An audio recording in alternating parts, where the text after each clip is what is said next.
about any individual without their consent. Speakers must ensure their address does not include any comments or information that may present a legal risk. Council accepts no liability of any damages that may result in disrespectful comments made by persons attending meetings. All liability will rest on the individual who made that comment. Toilets are located just outside those doors there. Please note there are number of exits, 2 exits in this room. If we need to evacuate, people are to assemble in the marshalling area back of the building behind the umbrella cycle and chainsaw. This area is signposted. Councillors, I'm moving to a public forum. Do I have a seconder? Yes. Thank you. Sorry, just before we move to public forum, I've just got a couple of people on Zoom. I apologise about that. We have 2 councillors on Zoom today, councillors, Councillor Higgins and Councillor Summers. Councillor Higgins, your reason for on Zoom? You're on mute. You're on mute.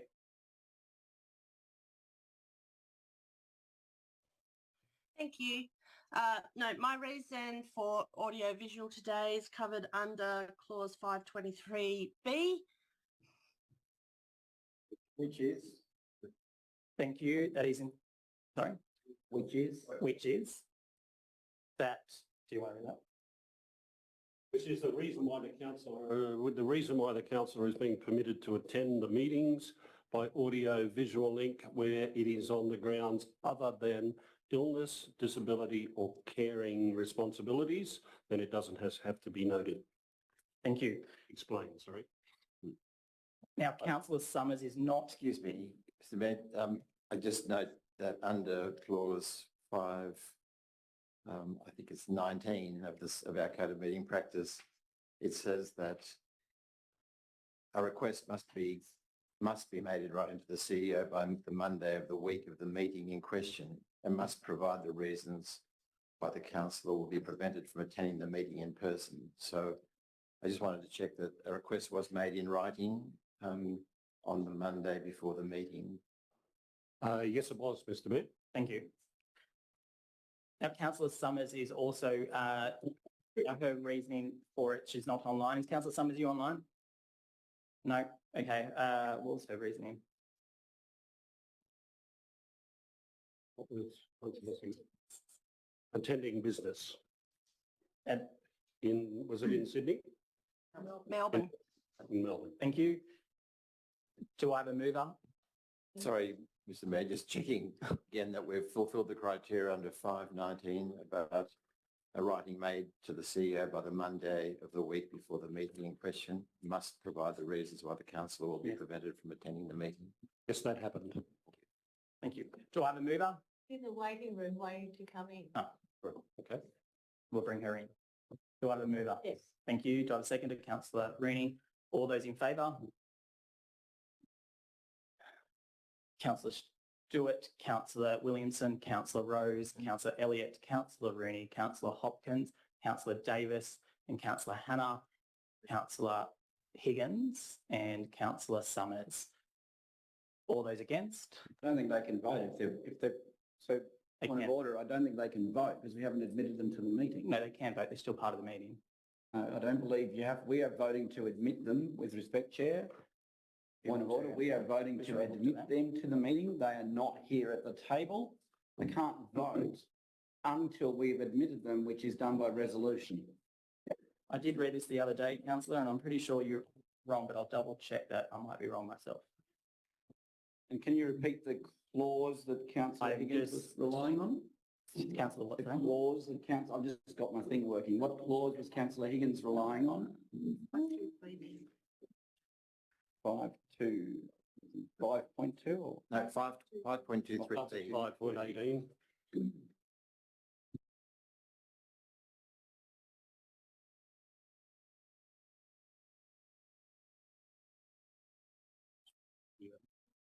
So 523B states that a decision whether to approve a request by a councillor to attend a meeting of the council or a committee of the council by audio-visual Thank you, link Councillor Faber. must be made by a resolution of the council or the committee concerned. So we have to state the reason, and because B says the reason why the councillor. 5.22, I think, is the relevant clause, Mr. Mayor. A councillor who has requested approval to attend a meeting of the council or a committee of the council by audio-visual link may participate in the meeting by audio-visual link until the council or committee determines whether to approve their request and is to be taken as present at the meeting. The councillor may participate in a decision in relation to their request to attend the meeting by audio-visual link. Thank you. All those against? Councillor Thaler, carried. You're going to handle yourself today, Mrs. Judge? Excuse me, Councillor Thaler. I'm not going to. Councillor Thaler, I don't appreciate members of the gallery making outrageous noises. members of the gallery, please stay silent during our council meetings. Please do not yell or abuse anyone. We're moving a motion to go into public forum. Do I have a seconder? Yes, Thank you, Councillor Davis. All those in favour to go in public forum? Councillor Stewart, unanimous. Thank you. Moving on, we're in public forum now. Councillors, we have 4 speakers. The first speaker today is Charles Colano. Charles, you have 5 minutes. I'll ring the bell at 4 minutes 30. Please state the motion you are talking on and for or against. Can you just go, no, just to here, that microphone there picks you up. Can I just get that to put my book on? There's a few pages there. Yeah. Thank you. Oh, it's easier. Just use that microphone there. Is that easier?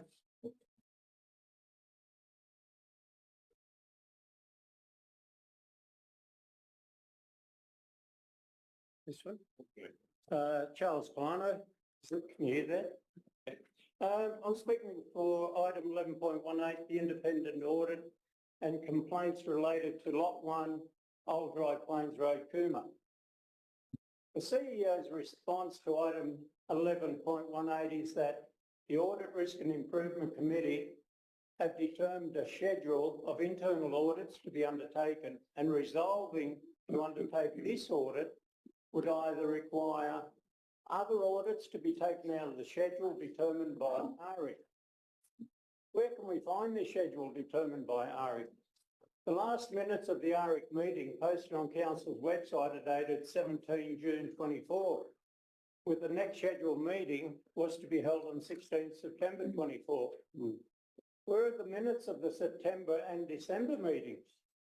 Do these minutes contain the ARIC schedule as mentioned above? It also states that an internal audit will require additional funding and no funding source has been identified. An independent audit was resolved by councillors into council's finances only to have no funding identified, and the independent audit was removed from the action sheet update. The CEO's response also states 3 councillors declared an interest in the 21 July 22 meeting for item 8.2. These minutes show 4 councillors declared an interest. Meeting at 2:02. These councillors were Councillor Johnson, Councillor Hanna, Mayor Davis, Councillor Hopkins. I left the meeting at 2:02 and returned at 2:08. That's a total of 6 minutes, of which approximately 4 minutes or so were used to answer questions by the Chief Operating Officer. Therefore, it took about a minute to 2 at the most to digest 84 pages of technical data to make this decision. I'd say the OLG Minister would be pleased with the time frame to do a development application. Excellent. As the webcast shows, there was no discussion regarding this development application, which is highly unusual and appears to be contrary to Council's Code of Meeting practice, especially at point 3.36, where decisions are not to be decided in Council's pre-briefing sessions. Was this decision orchestrated in the pre-briefing meeting? I have some relevant points here.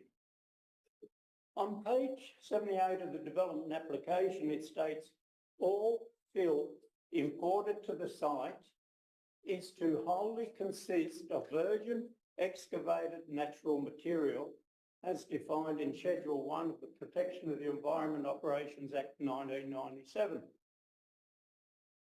Statement of the environmental effects, erosion control, it states it's not applicable as this is a largely level site. In 4.1, for existing vegetation cover, it states some trees, but not around the house. However, when you look at the site plan 3, where it shows the house and the shed for this development, compare it to figure 5, the subject site, you will see there are lots of trees approximately where the house is. So is this statement correct in the statement of environmental effects?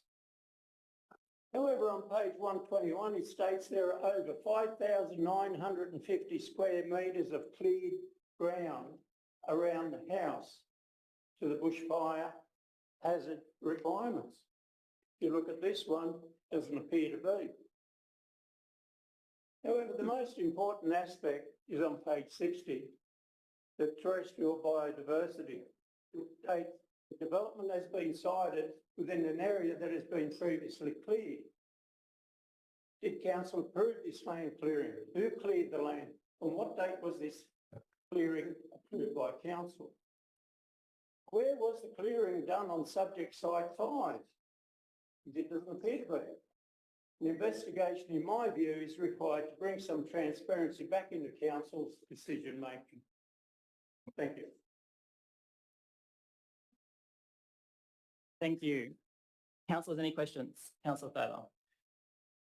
You can go first. Just a really quick question. I'm sorry, 2022 was a while ago and I can't quite remember, so my apologies if I've forgotten. But Mr. Kalana, did you speak against this item when was it? So a point of order, I don't think that has any relevance. I mean, she's now questioning the integrity of the speaker. No, there's a question there. To answer if you don't want to, I was just wondering. Clarification. That's a clarification, that's fine. No, I don't recall if I did or did not, to be honest. That's fine. No, I've done a lot of speeches, but no. Thank you. Thank you. Councillor Thaler, did you have a question? Would you be okay with handing up any of those documents so they can become part of the record, particularly that photograph? That'd be quite handy. Do you remember the public discussion about this DA at the time? No. Do you remember if there was a complaint made around this time? I saw a number of videos where it is alleged that large concrete blocks, etc., were put on, whether it was this site, I'm not 100% sure, but it appeared to be. And trees, they were knocked down. That's what I recall. Sorry, you can't interrupt. Yeah, Councillor, let him answer the question. Thank you. Sure. You continue. Oh, sorry. Yeah, well, the actual video, it does show that this was not a level site, that there were big concrete blocks, filled or whatever. In a future release, it showed all that covered up. So that appears to be the pad of the house. So when you look at the block itself and compare them, there's a lot of irregularity in my view. Okay. Thank you, Mr. A Kalana. question to Mr. Kalana. What video was that? Two videos you said? It was on the internet there. Yes, but where? What site? That You took I the don't video? recall at the moment, but I'll get back to you when I recall where I got it from. I'll write to you. I'm quite sure, Mr. Kalana, you actually know where those videos come from. Thank you. Thank you. I have a question just to through the CEO, if that's okay to staff. At the time, I believe that a councillor in this room put a complaint in. Has that been reviewed at the time? This is probably more relevant and germane to the actual discussion of the motion, Chair. Well, no, I'm asking a question because there's been a lot of allegations that there's been hidden concrete. I'm just confirming that has there been investigations done on this matter from the complaint from a public member? I'll move the motion. I'll do that. I'll put that in. I think you should do that in the actual. I'll do that in the discussion then. Thank you. Councillor Stewart. Yeah, just on that, I believe that our compliance officer has assessed the situation and everything's been cleared and the development's been approved. And I'll be straight up front that I was, I rang the compliance officer. Or is this a question for Mr. Colano, or is this evidence from the... I'm just telling you that it has been signed off and approved. Okay, we'll talk about that in the meeting, councillor. Thank you, councillor Rose. Mr. Colano, I noted down that the councillors that had declared conflict of interest, there were 3, but actually there were 4. So that was, yes. so there was a I did say difference 4. was that changed in the minutes or not? No, it's just what's in the business paper. It says 3 councillors' names. Right. That they did not participate in the lodgement of the application. Right. And so, as you said, I got down Johnson, Davis and Hopkins, was it? And Hannah. Councillor Hannah. And Hannah. And what were those conflicts of interest related to? They ran together for the election. From what I understand, they're in the same group for the election for council. That's helpful. And Mr. Colano, just in terms of an outcome that you wish, what is the outcome you're seeking from council? Can you just... Well, in the business papers, it's asked for an investigation into it. I would support that motion for an investigation into the actual development application and how it was actually processed. And as I stated, within a minute of a council meeting, to actually approve a development application just doesn't seem correct, in my view. Thank you. Mr. Mayor, that's just a normal process. If there's some complaints that we go through and people that have an interest in it declare it and leave, I'd support... Leave that to debate. Leave that to debate. There you go. Leave that to the debate in the actual council meeting. Oh, right, okay. In public forum. Yeah, right. I thought we did. Thank you. Thank you, Chancellor. No, thank you. Second speaker today is Alison Gibbelt. If Alison is here, excellent. If you just want to come to this microphone there.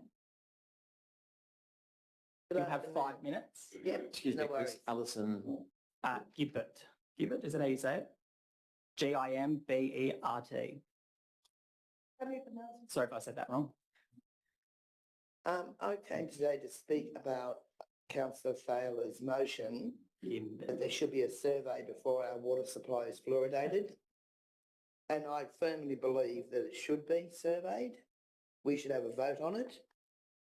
I don't hide the fact that I'm against fluoridation, but if there is a vote taken in the town and the majority agree, I will go along with it. I will just use my own filter system.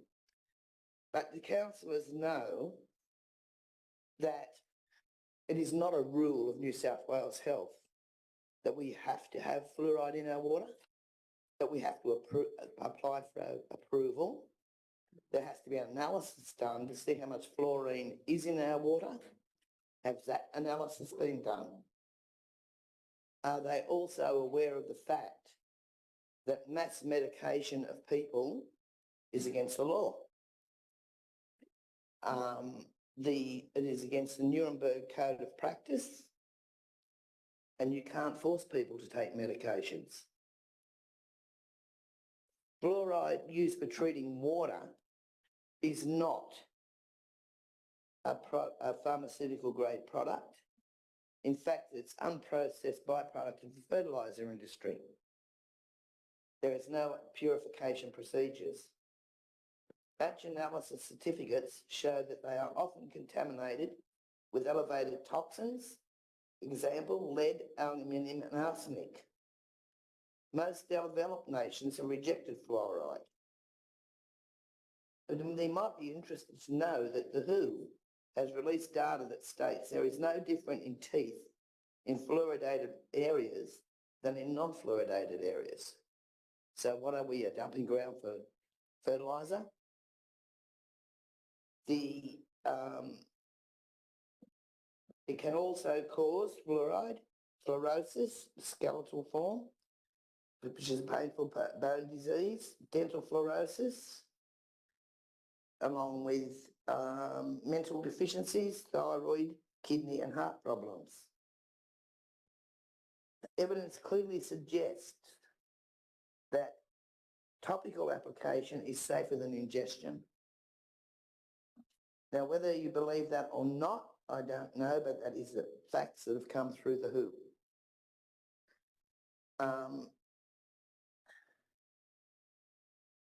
To put the fluoride in the water, I believe a vote should be taken and everyone should be notified of the pros and the cons. It's not fair to the people just to say, we're having it. We can't.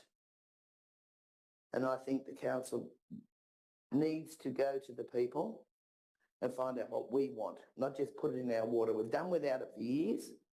We haven't got any more bad teeth in this town than, say, Sydney. So why do we need it? So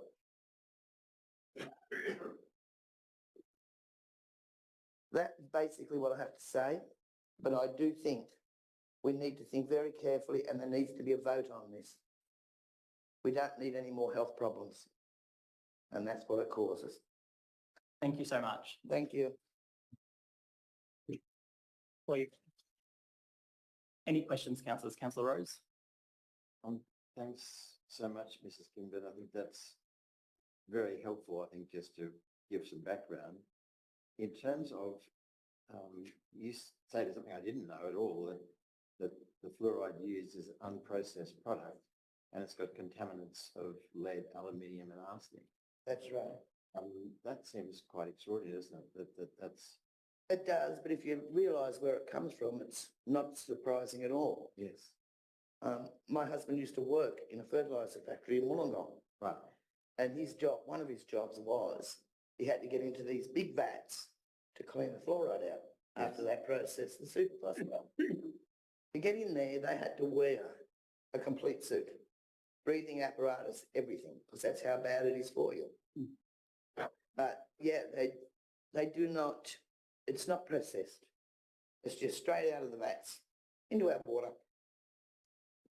So no, that's quite extraordinary. And can you just give me the background about how this even came to pass in the first place? big pardon? Can you give me some background about how this even came to pass, that this was going to happen?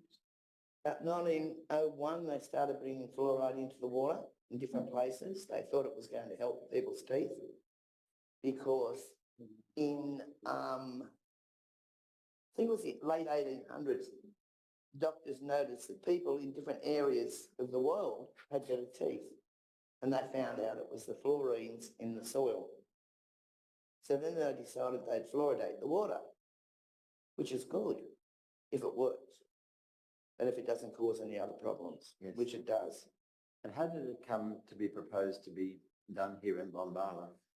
Well, I don't really know. We've never had it, mainly because our treatment plant was so old and obsolete, they couldn't put it in. Right. But now they're talking about doing it. Well, I think we should have a say in it. No, absolutely. No, thank you. I appreciate your input. Thank you. Councillor Taylor? Thank you for coming today, Alison. Okay. Appreciate it. How long have you lived in Bombala? Since 1983. And you would know nearly everybody. Oh, just about, except the young ones. So when you say a lot of people, it's on the basis of a lot of conversations that you're having in the community. Yes. I mean, we don't need any more rubbish in our food, our water or anything. We get enough of it. If they did an analysis, they might find there's enough fluorine in our water. I'd like to know if that's been done. Do you have any recollection of a discussion of why fluorine was stopped in the Bombala water supply? Because the equipment was so bad, they couldn't do it.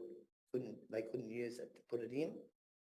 Another thing is too, that if that fluoride is added to the water, there's other chemicals that have to be added to counteract the effects of the fluoride on our water pipes and the plant equipment, because it affects them and damages them. So why do we want to damage ourselves as well as damage the equipment?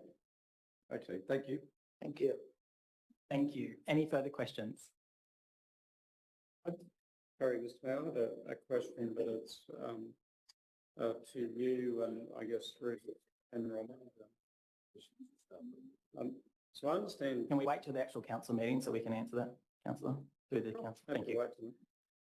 Thank you so much. Really appreciate your time. Our third speaker today is Matthew Badrock. Matthew, if you can just pop up to the microphone, you have 5 minutes. I'll ring the bell at 4 minutes 30. If you can just let us know the motion you're talking on or for. Yeah, absolutely. Or against. Oh, thanks, Mr. Mayor. I'm talking to motion 1119. Thank you. Ready? Okay, beautiful. Good afternoon, Mr. Mayor, councillors, executive, people in the chamber and those online. When I first joined the Navy, one of my first commanding officers said it was important to start off a speech with a joke as it helps everyone relax.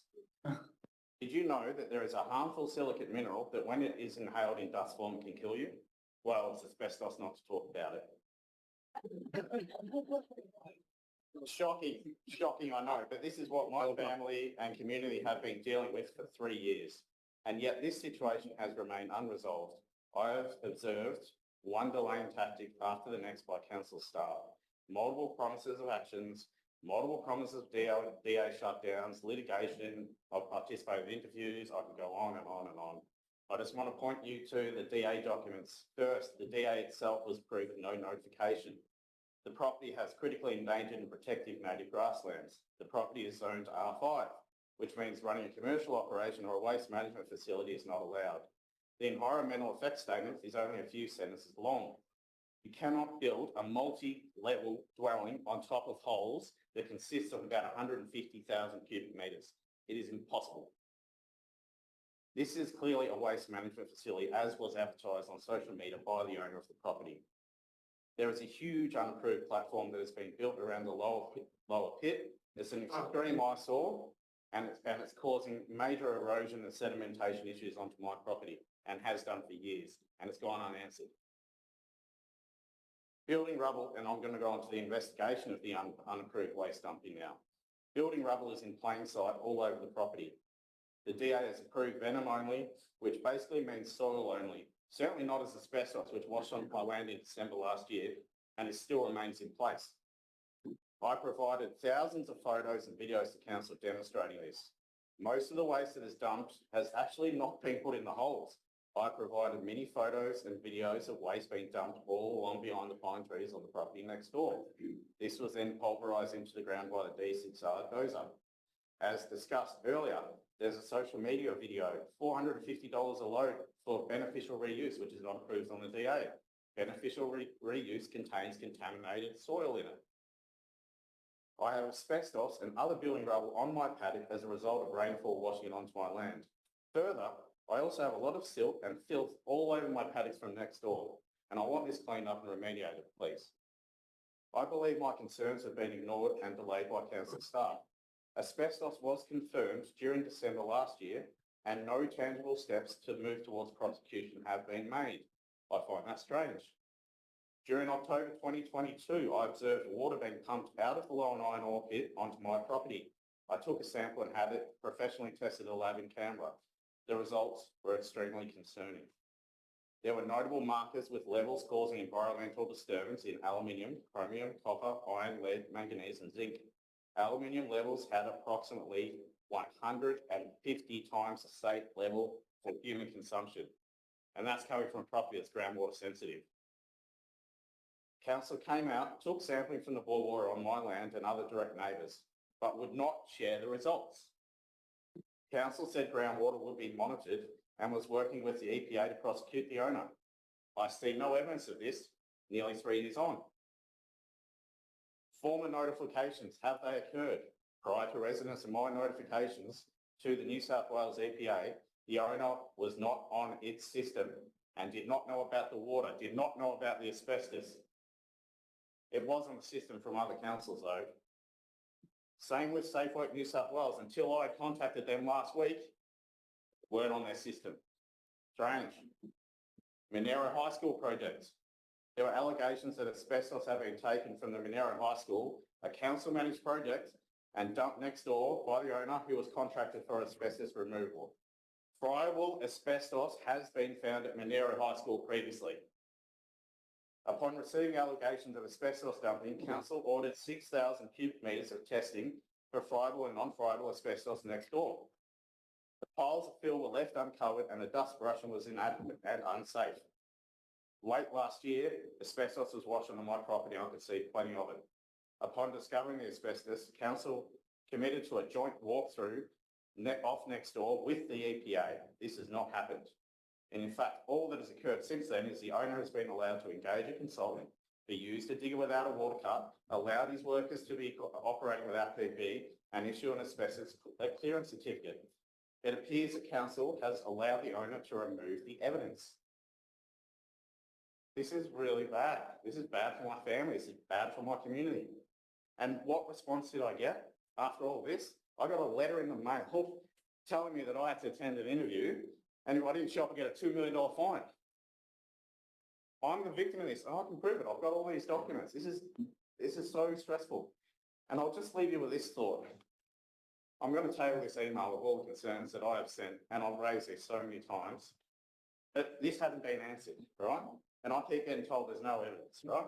Well, 3 years later, this took me 3 seconds to gather from my paddock. Can you please do something? Please. Thank you. Right, Matthew. Any questions? Yeah, Councillors? thank you. I've a few questions. Thanks, Matthew. That was Councillor great. Williamson.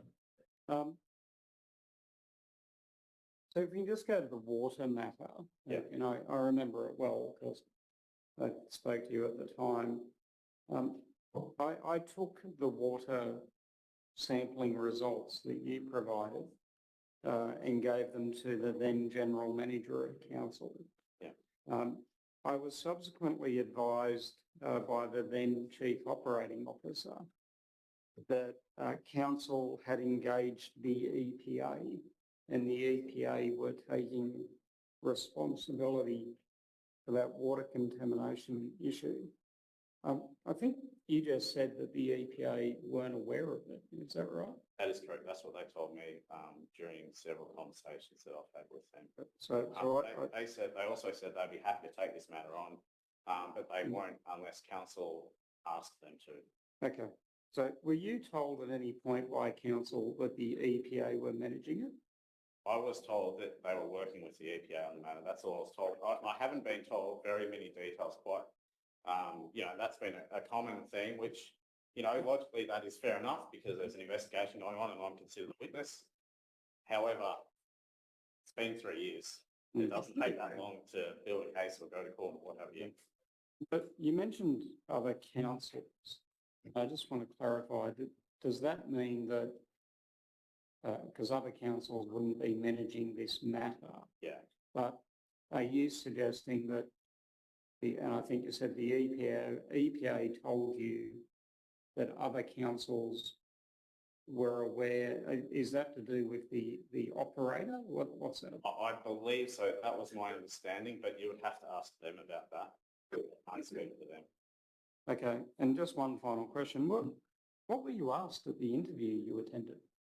Well, just on that, about an hour before the interview commenced, what was meant to commence the first time, I received an email saying that I was not allowed a support person.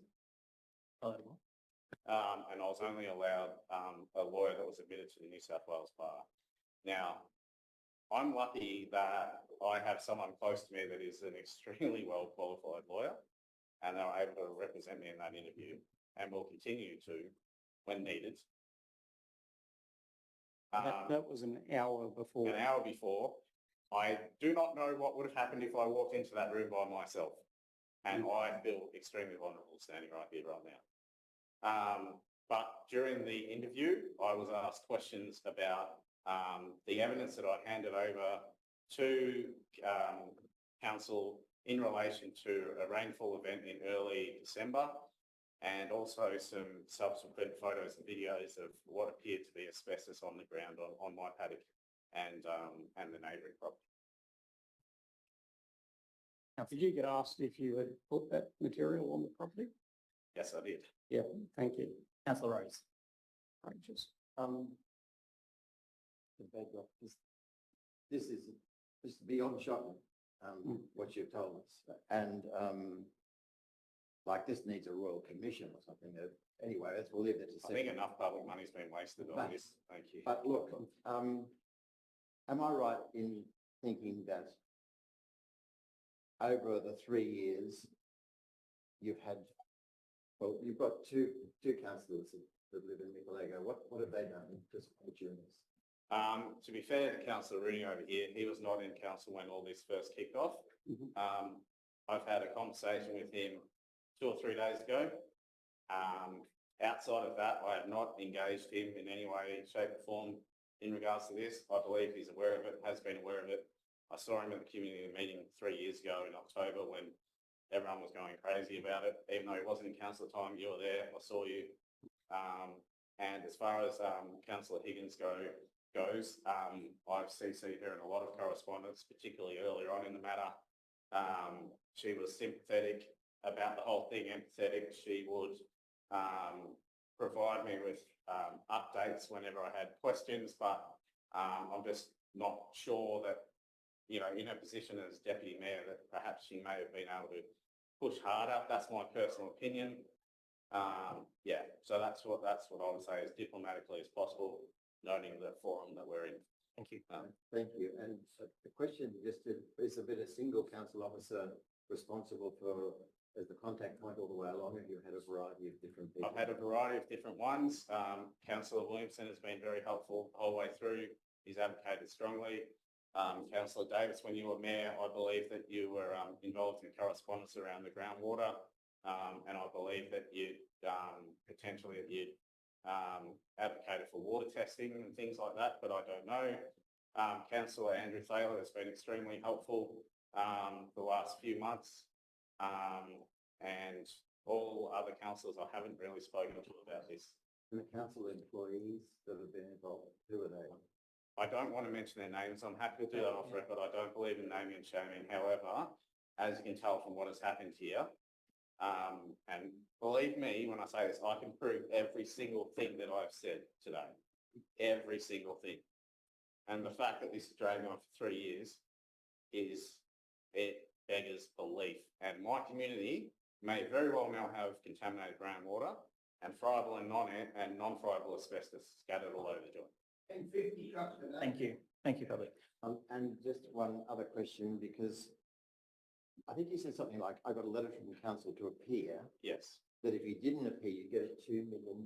That's what the legal letter said. This Yes. is extraordinary. So you became the target rather than the person that was helped. Well, that's the way I felt. Yes, councillor. No, this is an outrage. Thank you, Mr. Bedford. Thank you. Any councillor Thaler? thank you for coming, and I wish we could have done more. So it actually saddened me to think that we have to get to this point. So I appreciate your bravery. Come and share your story. On the 12th, I visited your farm at your request. Yes, you did, councillor. And how long did it take us to find asbestos in your paddock? Not very long. I don't know exactly, but it was not hard. No, councillor. Not even a minute, I would. And recently, what were you told about as the reason for the delay to the investigation? I haven't been given a reason for the delay to the investigation, but, you know, I keep getting told things like these kind of matters take time.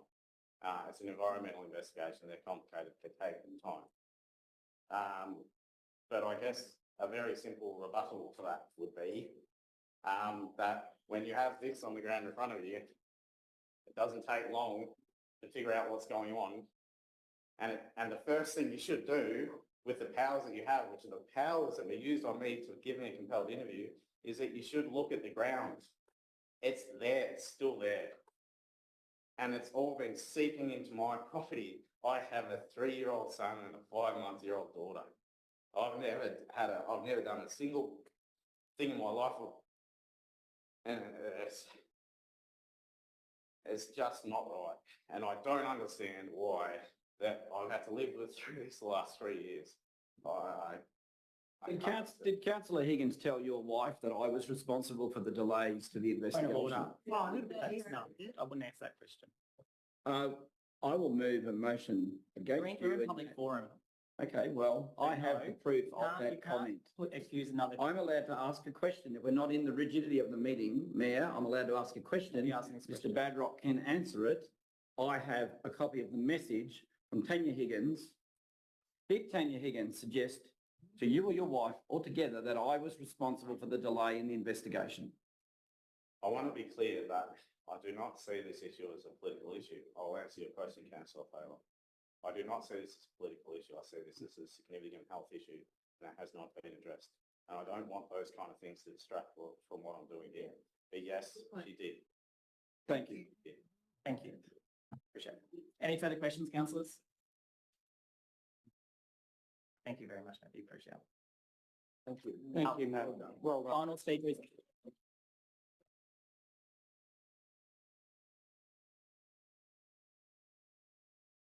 A final speaker for today is panel judge. Judge, would you like to come up? You have 5 minutes. I'll ring the bell at 4 minutes 30. If you can just let us know the motion you are talking on, and if you're for or against, please. Review into cost effectiveness of visitor information centres. Thank you. You may start. Firstly, thank you for coming to Bondi. Thanks, mate. This motion is a poorly considered one of sweeping generalisations and assumptions which need questioning. The first one, tourism is not the #1 economic driver of the Bondi region.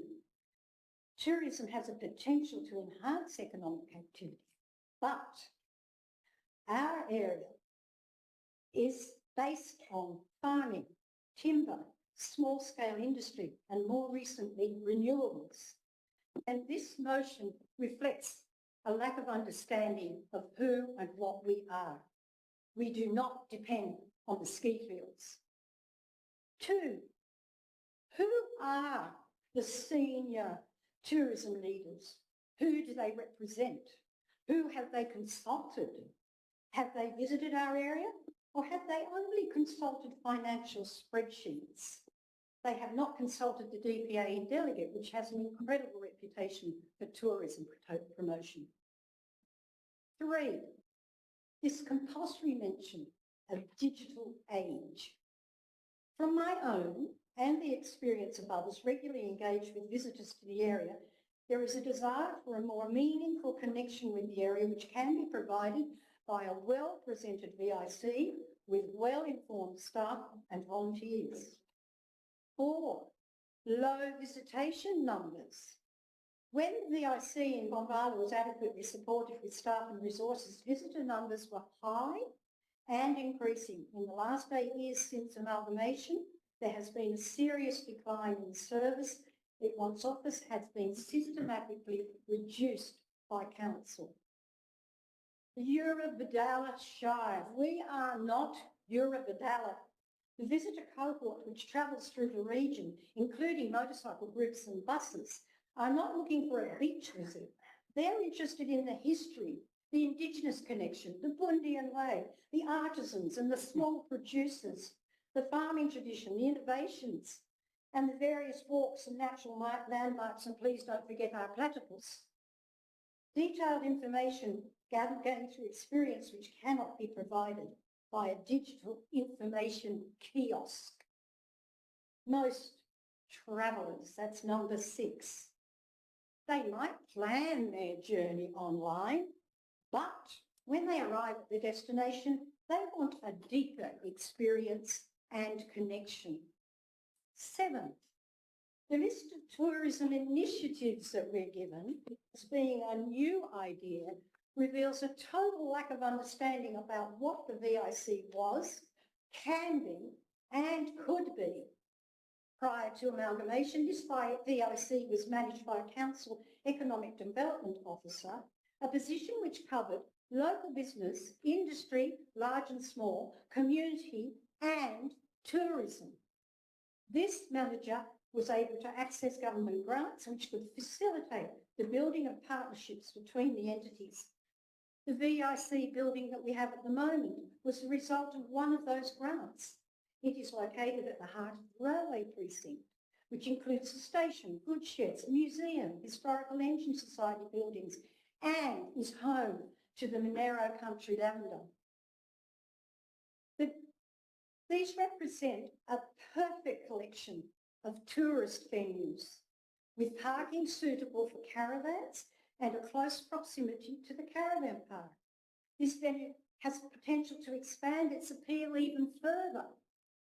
It featured a large collection of work by local artisans and local products from local businesses which were for sale on a commission basis, with no cost to council. Pamphlets were produced by the VIC to highlight local attractions. The VIC was host to talks, workshops, activities that appealed to young and old. It organised training sessions for centre employees and volunteers. Bus tours from afar were organised by the VIC, and these tours extended to delegate, provided revenue for community projects. All of this has been downsized by the SMRC, and it's seen a destruction of community partnerships. 8, data-driven evaluation. Not all value can be assessed with data, especially when the service being evaluated is informed by the personal response of the visitors, people. What are the key performance indicators of the VIC? Are they the profit loss numbers, or are they the number of people coming through the door? Or is it something a little bit more difficult to measure? That is the feeling of the person who comes out of that centre and has a deep connection to our community. Such a response could feed into recommendations to come to Bombala and further visits, return visits. To date, the SMRC seemingly have not seen the link between economic activity, community development, tourism and council, and that these links are not one size fits all.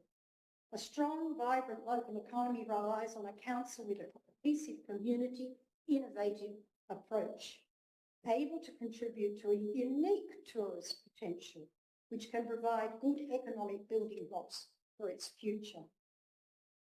Before there is any discussion about changes in funding, can council please consult with the various groups and individuals who have an understanding of the needs of this area? And finally, this constant barrage of motions demanding spending cuts which are aimed at undermining council do not reflect a concern for the community, but blatant self-interest. So, And I would leave to you that's not a right. quote from someone called H.L. Mencken. For every complex problem, there is a solution that is simple, neat and wrong. Thank you.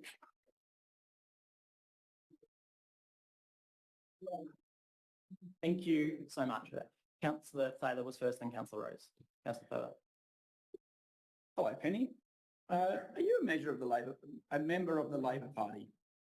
I don't see how that has anything to do with what I just read. Yeah. But yes, I am. Thank you. Proudly. Right, and am I right in what you've conveyed to us that you'd like us to consider a way to measure feelings? Pardon?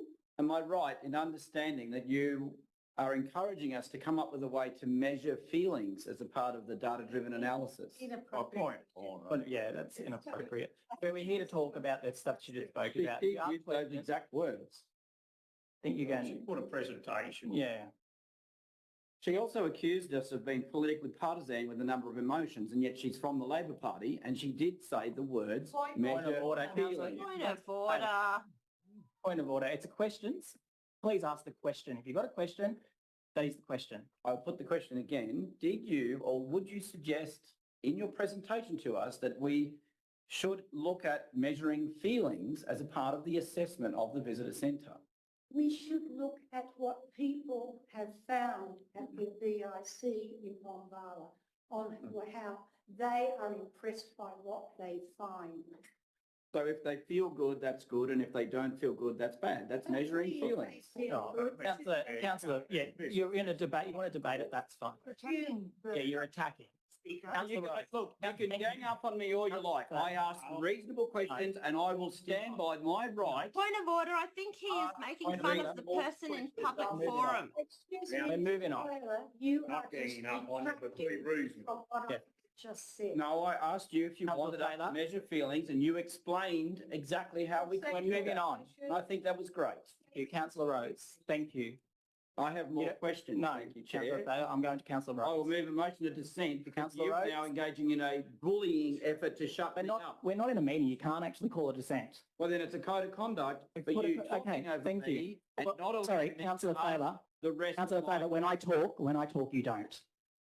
To make that very clear, you Then talk I over think me. the rest- Sorry, Councillor Taylor, when I talk, you don't. That is a breach of the code of meeting When practice. I'm When talking, I'm talking, you don't. so when I talk, you don't. No, that's not how it works. When I talk, you don't. When I start talking, as the mayor, a part of the code of meeting practice, you stop talking. We're not We're in- interfering. we are in the presentation and I am listening and we are going to move forward to Councillor Rhodes. Councillor I have further Rhodes, questions. I will come back to you. Councillor Rhodes. Mrs. Judge, thank you for doing a top and passionate job. Thank you. And I can tell you, Councillor Elliott and I walked out of that thing, we didn't feel good after coming out of the information centre. So that's some feelings, but that's a different issue. We won't go into that. It's a very different issue. Well, it's the same issue. It is that I think the issue of data is really important. So I think the thing that you proposed here, I think is very good. You've given us some excellent arguments about why you think this is important, and I appreciate it. You said at the start something interesting. You said that tourism is not an economic driver of Bombala, but I suppose it could be, potentially. That's what you're saying. That's what I'm saying. Yes. I'm saying it's not the number one economic driver. And you said that the delegate, I think you said this because you spoke pretty quickly and said a lot of good things, but the Delegate Progress Association had an excellent record in tourism Certainly development. does. So how do I look at that record? Where does it exist? Again, you would need to visit Delegate and see some of the things that they have done. They have had videos made for the local people. There are 13 local people have been interviewed about our area, and that video is able to be viewed in the School of Arts in Delegate. These are things which we have done by gaining grants from the government and by trying to showcase what we are. Now, this is the sort of thing, and I know that there is an interest, especially from the Historical Society, to have the same person who made those videos, to have him come and make some about Bombala. We would need somewhere to be able to show those videos, and the VIC would be a perfect place to have them, so tourists could look at what the local people, how the local people see their community and how proud we are of this community. Thank you. And in terms of the opportunities for tourism that are in the area, could you just outline some of those? I mean, you've got a visitor information centre, but what are the main opportunities for tourists here? In this area? Yes. Well, the main one probably is the sheer beauty of the area. There are many walks that you can do. There are visits to Myamba Gorge, to Nunna's Swamp. There is the Platypus Reserve. You can go out and actually view the platypus from the platform there. You can go down to Delegate, yes, and you can have a sense of history. On our big sign as you go into Delegate, that is the motto that we have underneath the name of our town. Experience history, and that is exactly what you can do. You can visit the Settlers' Hut, which is one of the oldest buildings in the area, and we have restored that. So there are a lot of things that you can do, but also within the centre, where as it used to be, there were the products of things like Monero lavender. There were things that people produced. There's artwork. We have amazing artists in this area. probably because it's such a beautiful place. And we have craftspeople, we have craftsmen, and that place used to be on display in the visitors centre. And it used to be for sale, some of it, but it was taken away because we were told it was too expensive to council to sell these things on commission. There is no cost to council at all in that. And So, can I just ask one other question? I think you said that you've got some grants to do around the area, which included, the railway area and yes, the museum. railway. Would there be an impact if the rail trail got happened to actually cause a problem around that area then as the rail trail was put in? I can't see how it would cause a problem. It would be a part, it would add to it, surely.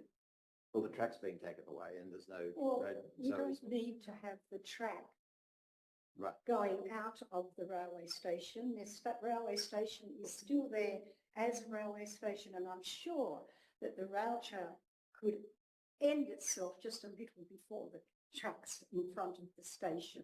You are really picking there. No, I was just asking. It was just asking for information. So all those things are helpful. Thank you. Thank you. Councillor Williamson. Yeah, thank you for coming and speaking to us today. I'm a bit confused. I'm a bit confused. It sounds like you're not happy with the status quo. Is that true? It's what? No, this is not trying to stay with the status quo. So you're not happy with the status quo? What we are asking is that what we had before was a well-supported visitors information centre. Yeah. We did believe in the value of tourism to this town. Mm-hmm. And that's what was reflected in the way that it ran. And under the mayorship of Councillor Stewart, it was very much produced that way. We had a new visitors information centre built. It Mm-hmm. was vibrant. There were all sorts of things happening in that centre. Yeah. Now, what it did was it showed to the world out there, to the tourists who come through, and we get a variety of tourists. Yes. I get that. I just want to understand that's not happening today. Is that? It's not happening at the moment. Great. So we're not happy with the status quo. Because the funding, because the support has been reduced. So this motion, as I understood it, says, and it says, well, actually it says this motion does not assume closure of visitor centres, but calls for a data-driven evaluation to ensure council's tourism funding aligns with modern visitor needs. So it's about making it better. Right. So I'm here, you're telling me you're not happy with the status quo, No. but you're telling me you're not happy with a motion to look at the status quo and see if we can change it. That's why I'm confused. With the motion, we're saying about the best return on investment for tourism support. But who is going to decide that best return? And it's when you go into the background and when you read these things. Sorry, councillors, please. Continue. Sorry, I just had two people talking over here and I couldn't hear. Thank you.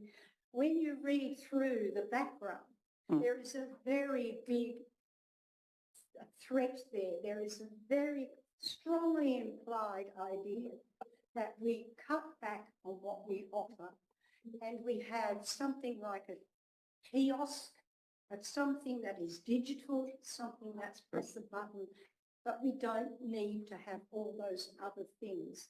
Now that you can tell me that you could read that and not feel that, telling us that Urbadella Shire closed all of their tourist centres. So one final question. You spoke very passionately about why people would want to come here, as in you spoke about, videos that are available in art centres and natural beauty, the Platypus Reserve, the Settlers Arts Railway. If you find out about that stuff when you come here by going to the Tourist Information Centre, how do we make that knowledge available to people who don't know about it, who aren't here already?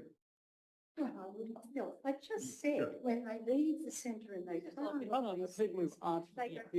back and recommend. But Oh. I haven't said that people can't look up on the internet to find out when they come to Bombard. Right. But once you get here, you do not want And- simply. Right, Thank and you. when you say Mr. the internet, Mayor. Yeah. do you mean like a website or? I think the questioning from the councillor is a bit out of order. The person who just put up a presentation Yes. with the concerns about the closing of the, surely she doesn't have to explain all the details of Exactly. which is the best option. She got concerned. This has come to council. There's been, and the community has gone out to the community. There's a concerned people out there that this could be a backward step for our community, and we've got to address it in the right way. Thank you. I think this questioning from the councillor about trying to analyse the situation. These people are just concerned about this that has been brought to council.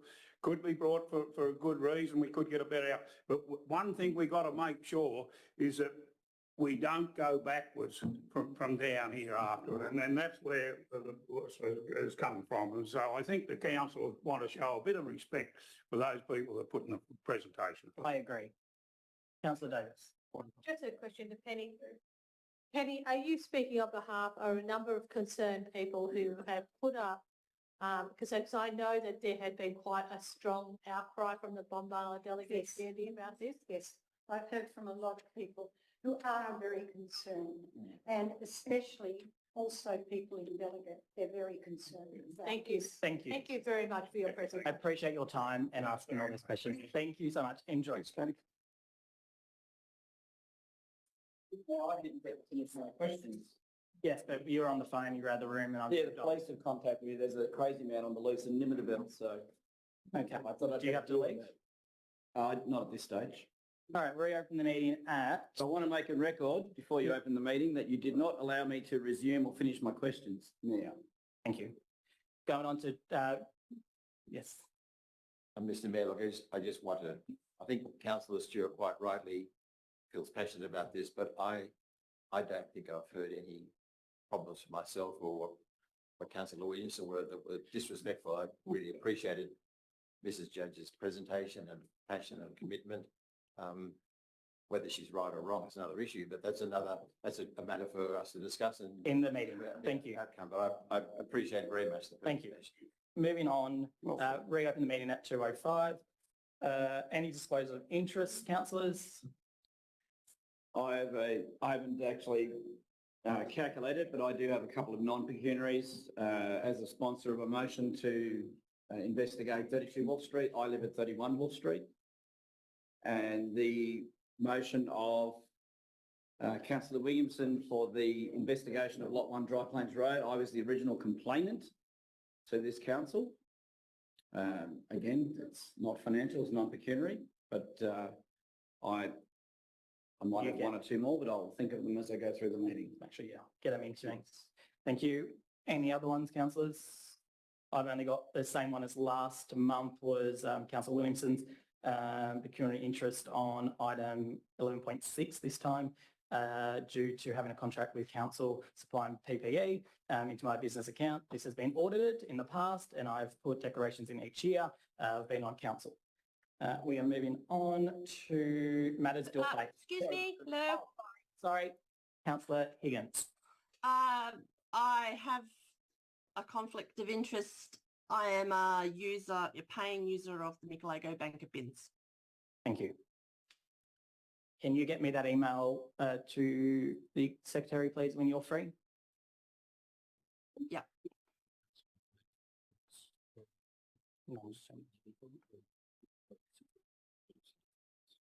Councillor Thaler, is your interest significant or non-significant? Non-significant. Non, thank you. Excuse me, Mr. Mayor, you talked very quickly. I didn't actually understand what the second thing you said was about was that your personal conflict of interest? Was that a conflict of interest that you were stating? Yes. I didn't hear it. Oh, sorry. Could you just Same as last week, last month. So it's 11.6 this time.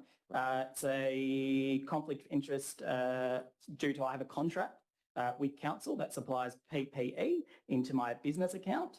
This has been audited in the past and I have put this a declaration in every year since I've been on council. Thank you. No problem. Matters dealt by exception. We had a few. I don't support any matters being Thank dealt you. with by exception. Yeah, I have a mayoral minute too, so councillors will move to the mayoral minute. Councillors, the mayoral minute is in regards to the Jindabyne landfill. We'll just get it on the board. I just want to add in part. Can we just, I don't know how you want to do, whether Yep. you do your mayoral minute first, but because of the Micalago. Yes, that will be next. Is that been brought forward? Yes, it has been. Yes. Sorry, it will be brought forward. In part D, can we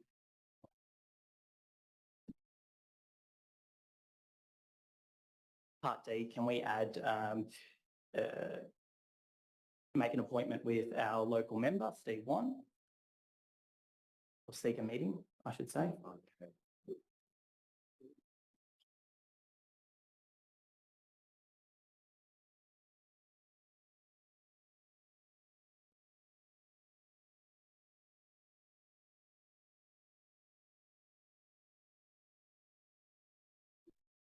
Any more questions? And I can't see that. Seek a meeting with the local member, Steve Wan, and okay, for a grant, but yeah, I'm happy with that. Amendment D, I would like to add monthly reports to the community. It will be in the business paper. So it'll be public. In this. Sorry, in this. Part B. No, E. E? Yeah. Yep. Direct the CEO to provide monthly reports to council from April. And also to the community. And also to the community. That's fine. Thanks, Mr. Mayor. No problem.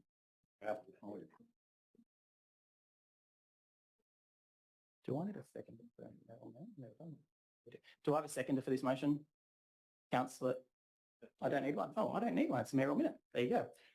It's pretty straightforward. I know that last Thursday, councillors had a briefing, and part of that briefing there was a lot of some concerns around the Jindabyne landfill reaching capacity. This is allowing the CEO to continue work for our community in Jindabyne to make sure that landfill does not close, and it puts some things in place to start that. There will be monthly reporting back to councillors and community members in regards to this, and I think this is, I applaud the CEO and his staff for the last week. This has been a big week for them in regards to the Jindabyne landfill, and they've done a great job. So I appreciate everything in these circumstances. I wish we knew earlier. That would have been good, but fortunately we didn't, and it came to us on last Thursday. So I commend this motion. Do I have someone speaking against? Could I move an amendment? Amendment? Yeah, what did you want to change? So, Mr. Mayor, I was going to propose that instead of 150,000, we change the figure to 500,000, because I just don't feel that 150,000 will even touch the surface. And the last part. Sorry, let me just say, so change 150 to 500? Yes, and then between E and F, I think we discussed something like that the mayor urgently approach the state. Yeah, that's in E. Seek a meeting with the local member. Oh, sorry, I've added it in there. Just after D, on that the very last line, it says seek a meeting with the local member as D1. But we put that the mayor urgently approach. Yeah, I can. Yeah, that's fine. Because I think you're seeing him tomorrow, but I will, yes. You can tell him it's urgent. And I think the part of that I wrote down at the time from Councillor Stewart's excellent suggestion was that support for seeking a long-term solution, because I think that seems to be the key. Is long-term commitment. Yep. Commitment. Long-term commitment. Yeah, solution and commitment then. Yeah. I think we should personally try to incorporate in there that we, with the state member, to try to get an urgent direction from state government on support to try to fix this problem up. I think it's as you know, we wouldn't have the capabilities as a council to do it. And so we need the support of the state government or the federal government to come in to help fund this project. And it's got to be. I think I think we've already got grant funding now. I think this is different. This is to sort of kick some heads and say, get some money out of Treasury, or whether you need to get it from. I don't care about a grant, just give us the money.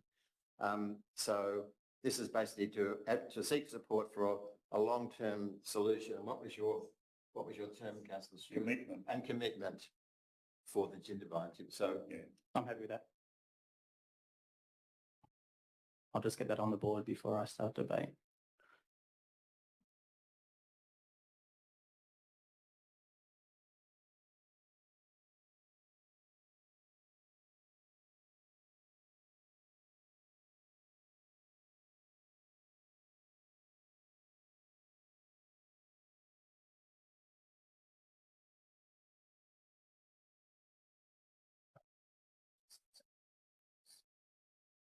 So, Mr. Mayor, I think the wording probably should read something like, yeah, it doesn't make sense. that the Mayor urgently approach the state member. Yes, that's the seek a first meeting. part. That's part E. Yep. Yep, got that.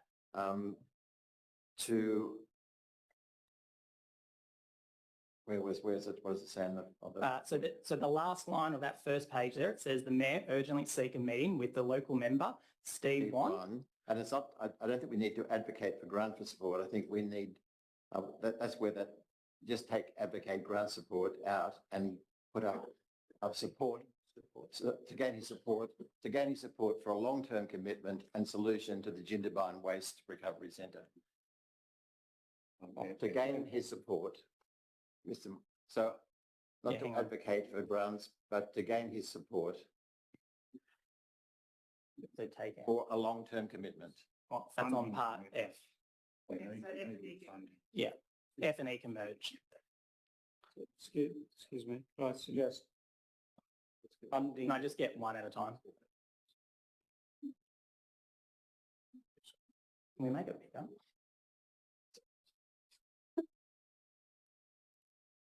Yeah, no.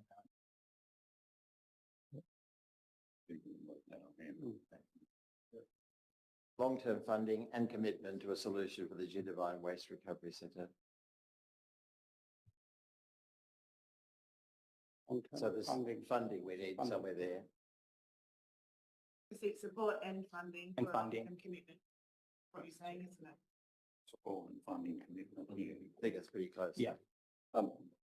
Excuse me, can I just clarify that a waste recovery centre means a landfill? Just, you know, the part of the challenge here is the cost to the environment of driving waste back and forward to Cooma. You know, what are we seeking? Are we seeking to build a new landfill locally in Jindabyne? So I me to take that, Mr. Mayor. Thanks, Mr. Mayor. Council's longer term waste strategy is for a resource recovery centre, which is not a landfill. It is a transfer station, but incorporating greater recycling opportunities as well. So the plan that's on exhibition for the site across the road is for a complete resource recovery centre. That's the long-term plan. What the long-term plan is that we're exploring now could be, in the interim, a larger transfer station, but not the extent of the full-blown recovery centre that's currently on exhibition for the site, in the order of $20 million across the road. So the plan is not... It's not another landfill. Locally in Jindabyne? It's not. Not another landfill in Jindabyne. Not too big. It seemed to be an awful lot of road emissions. 15,000, 16,000 tonnes driven down the highway every year. Wouldn't that be better? That was in the strategy. I think that's the challenge of future waste management in the state, nationally and globally, I think, Councillor Williamson. Thank you. Thank you. Do I have someone speaking against the motion? Councillor Taylor? I'll speak against the motion here. Thank you. And I hope the Jindabyne community accepts my apology as a councillor that this situation has occurred. It is unacceptable and there is actually no fair explanation. I have been following the waste strategy conversations for many years and I've attended many of the briefings and I engage the community. It has always been known that Jindabyne landfill had a finite life, as does Cooma, as does Bombala. The fact that Jindabyne is now full is not a surprise. I was warned of it, told about it 6 months ago. But due to code of conduct and code of meeting practice arguments, I can't reveal it. But I have asked this council that every time we've come together, I've asked for a briefing on the waste situation, the waste strategy. And I've been told repeatedly, yes, Councillor Thaler, we'll get one organised. Yes, we're getting one together. It never happened. What we were told was, oopsie, the tip's full. That's not acceptable.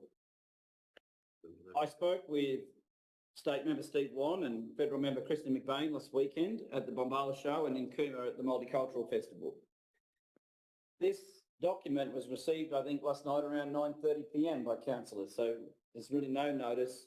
And unfortunately, I was busy this morning. I couldn't be here for any debate if there was in the briefing session.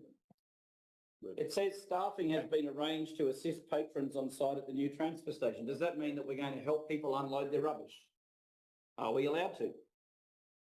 It says that existing plans are in place under the council's adopted waste management strategy. Where is it? Why is it not attached to the business paper or included with this document?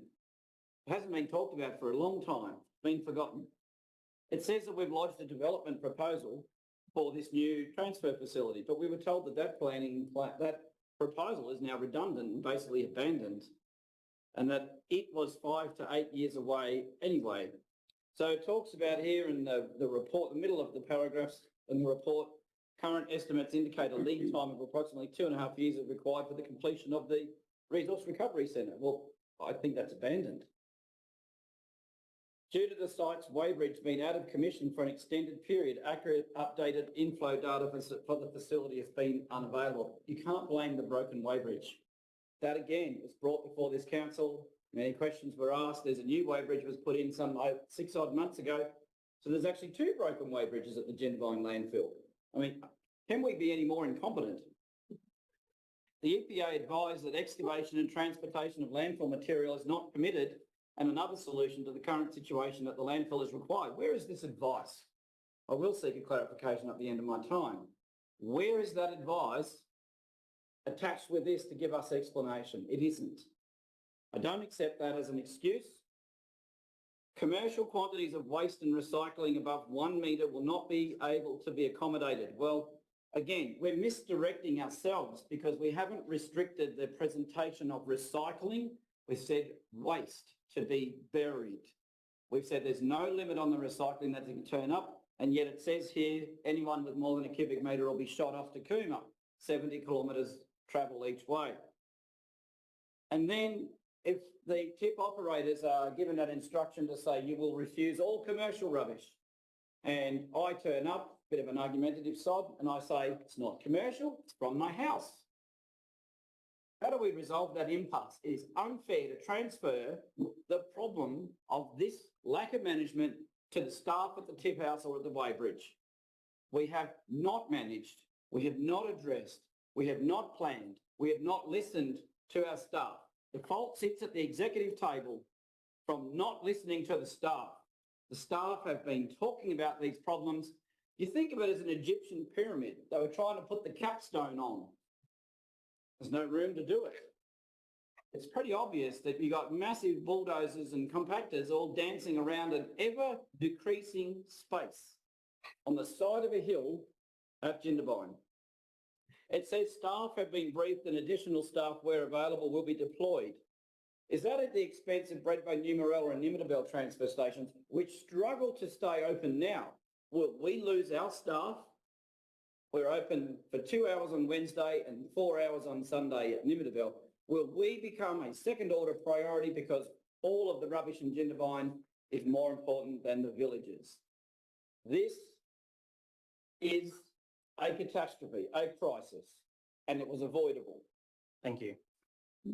Do I have someone? Right, someone speaking for the motion. Yes. I just have a number of questions that might Questions? assist councillors, if that's okay. I want to speak. Councillor Davis, then I'll come to your questions. Councillor Davis. So I speak for this recommendation. This is an immediate interim solution for our current situation. In regard to Councillor Saylor's previous speech, yes, we've all known that the Jindabyne landfill had a very, very defined time and that there has been planning in process for a very long time. And it does take a long time for these things to actually gain funding and appropriate approvals to do what we need to do. This is a solution that can be acted tomorrow. And it is important that the Jindabyne community know that their waste is going to be managed as from tomorrow and every other day after that. Yes, it has become a critical issue, but it's not a crisis. Nobody's going to die because of the fact that we were caught a bit short on the timing. We have a solution. This should be supported. Please, public. Silence. Continue. Should be supported, and we should encourage our local members to support this and actually seek grant funding from the appropriate agencies immediately. We have been seeking funding from the government agencies for 4 years that I know of. Now we have an impetus to actually push this even harder, and I support the staff in the amount of work that they've done in the last week to come up with this interim solution. Thank you. Councillor Williams. Excuse me, Chair. No, you've already spoken once. I would like to seek clarification. So Can you please explain to me where in the Code of Meeting Practice it says you can clarify? You can ask a question. the question is seeking clarification, as I alluded to in my presentation. Question? I'd ask you to check your attitude today, Chair. Yes, and I'll ask you to make sure when you're answering asking the question, you be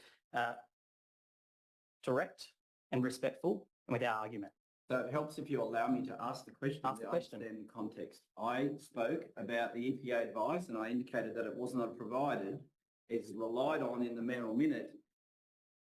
Can we please have a copy of that EPA advice and confirmation that it's more than just a phone call? What is that advice? Through you, Mr. Mayor, it's advice provided through discussions in on-site meetings with the EPA. There is no written advice. It's through meetings that have been held between staff and EPA staff. As recently as 9 o'clock this morning, which was a Teams meeting, a remote meeting with staff. So further in understanding, if this was written at 9:30 last night and we had further EPA discussions this morning, where is that information, albeit verbally, where is that information? There was additional information provided to councillors this morning in the briefing in relation to the outcome of the meeting this morning. This was written yesterday based on advice that we had already had verbally from the EPA, and that was confirmed in the meeting this morning. So there was no change to this minute required this morning, having regard to any new information from the EPA from this morning's meeting. So there was or there was not new information? If there was new information, is there Nothing that we didn't know already that was already in this report. So from the meeting this morning, there was no new information that warranted a change to this report. Okay, thank you. Right. Councillor Williamson. Move an amendment, just to add to this, I think resulting from Councillor Thaler's question, something along the line, and that advice provided by the EPA is circulated to all councillors. Written advice? Well, verbal advice is not worth the paper it's written on, as you know. That's what I'm trying to clarify. So, yes, but I think this is so serious, we can't just say there's been advice and blah. We need to have formal written advice. So, and that advice provided by the EPA is provided to councillors. We'll seek We'll seek written advice, that's fine. Councillor Williamson, then Councillor Stewart. Councillor Williamson, question? Thank you, Mr. Mayor. Just had a few questions. Just want to understand the limit that an individual can bring into the facility under the proposal. So we've talked about 1 cubic metre. Does that apply for waste and recycling? So if I arrived with more than 1 cubic metre of recycling, what would happen? I'll refer that to Mr Murray. Councillor Williamson, it is just for commercial waste. So no change to commercial green waste or scrap metal or rubble or bricks. Right. Mr Mayor, that does seem to be separate to the motion we're debating today, and I imagine conditions may In the change. background paper, thank you. It's in the background. Yeah, but in a few weeks' time, with all due respect, the Point of order, is this a point of operation- order Point of that's order, been sorry. raised, or is it a Yeah. debate? My point of, well, it's a point of order in the Well, can you development please of state the- Councillor Taylor, thank you. Councillor Taylor, your point of order, Councillor Hopkins. I don't believe the question, this line of questioning is relevant to the motion we are debating. I acknowledge that the conditions of use of the tip may change as investigations continue. Thank you. Mr Mayor, I think my little amendment didn't get up on the board. Yes, I'm getting that stage. Give me a second.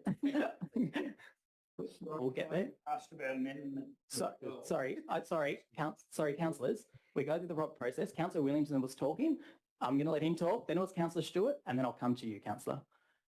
I'd just like to point out that as one data point's not a trend, one question is not Sorry? a line of questions either. So, but anyway, how did we arrive at the idea that there would be a 1 cubic metre limit on a deposit? Refer that to you. Mr Murray? From advice from our resources and waste people. And what's the intent, the purpose of the limit? So that some can still be transferred, small operators can still go to the landfill well into the transfer bins, but also to make a limit on any larger quantities. Thank you. Could I add to that? The alternate considered was that all commercial waste be diverted to Cooma, but we discussed the impact that that may have for small business operators in Jindabyne, where they only had small loads from domestic work that they were doing on somebody's property and coming through, that would be an impost that would be too much for smaller business operators in the area. Is the basis of it to ensure that we don't overfill a skip on a particular day? Is that the purpose of it?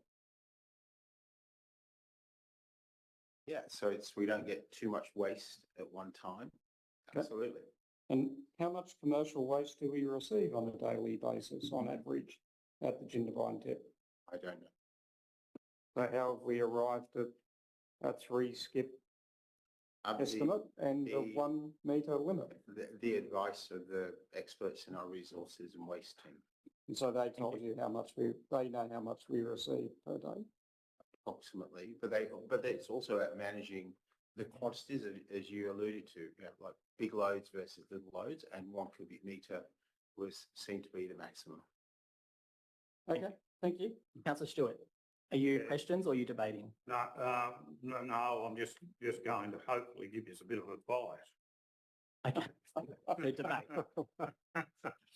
Please do. Yeah.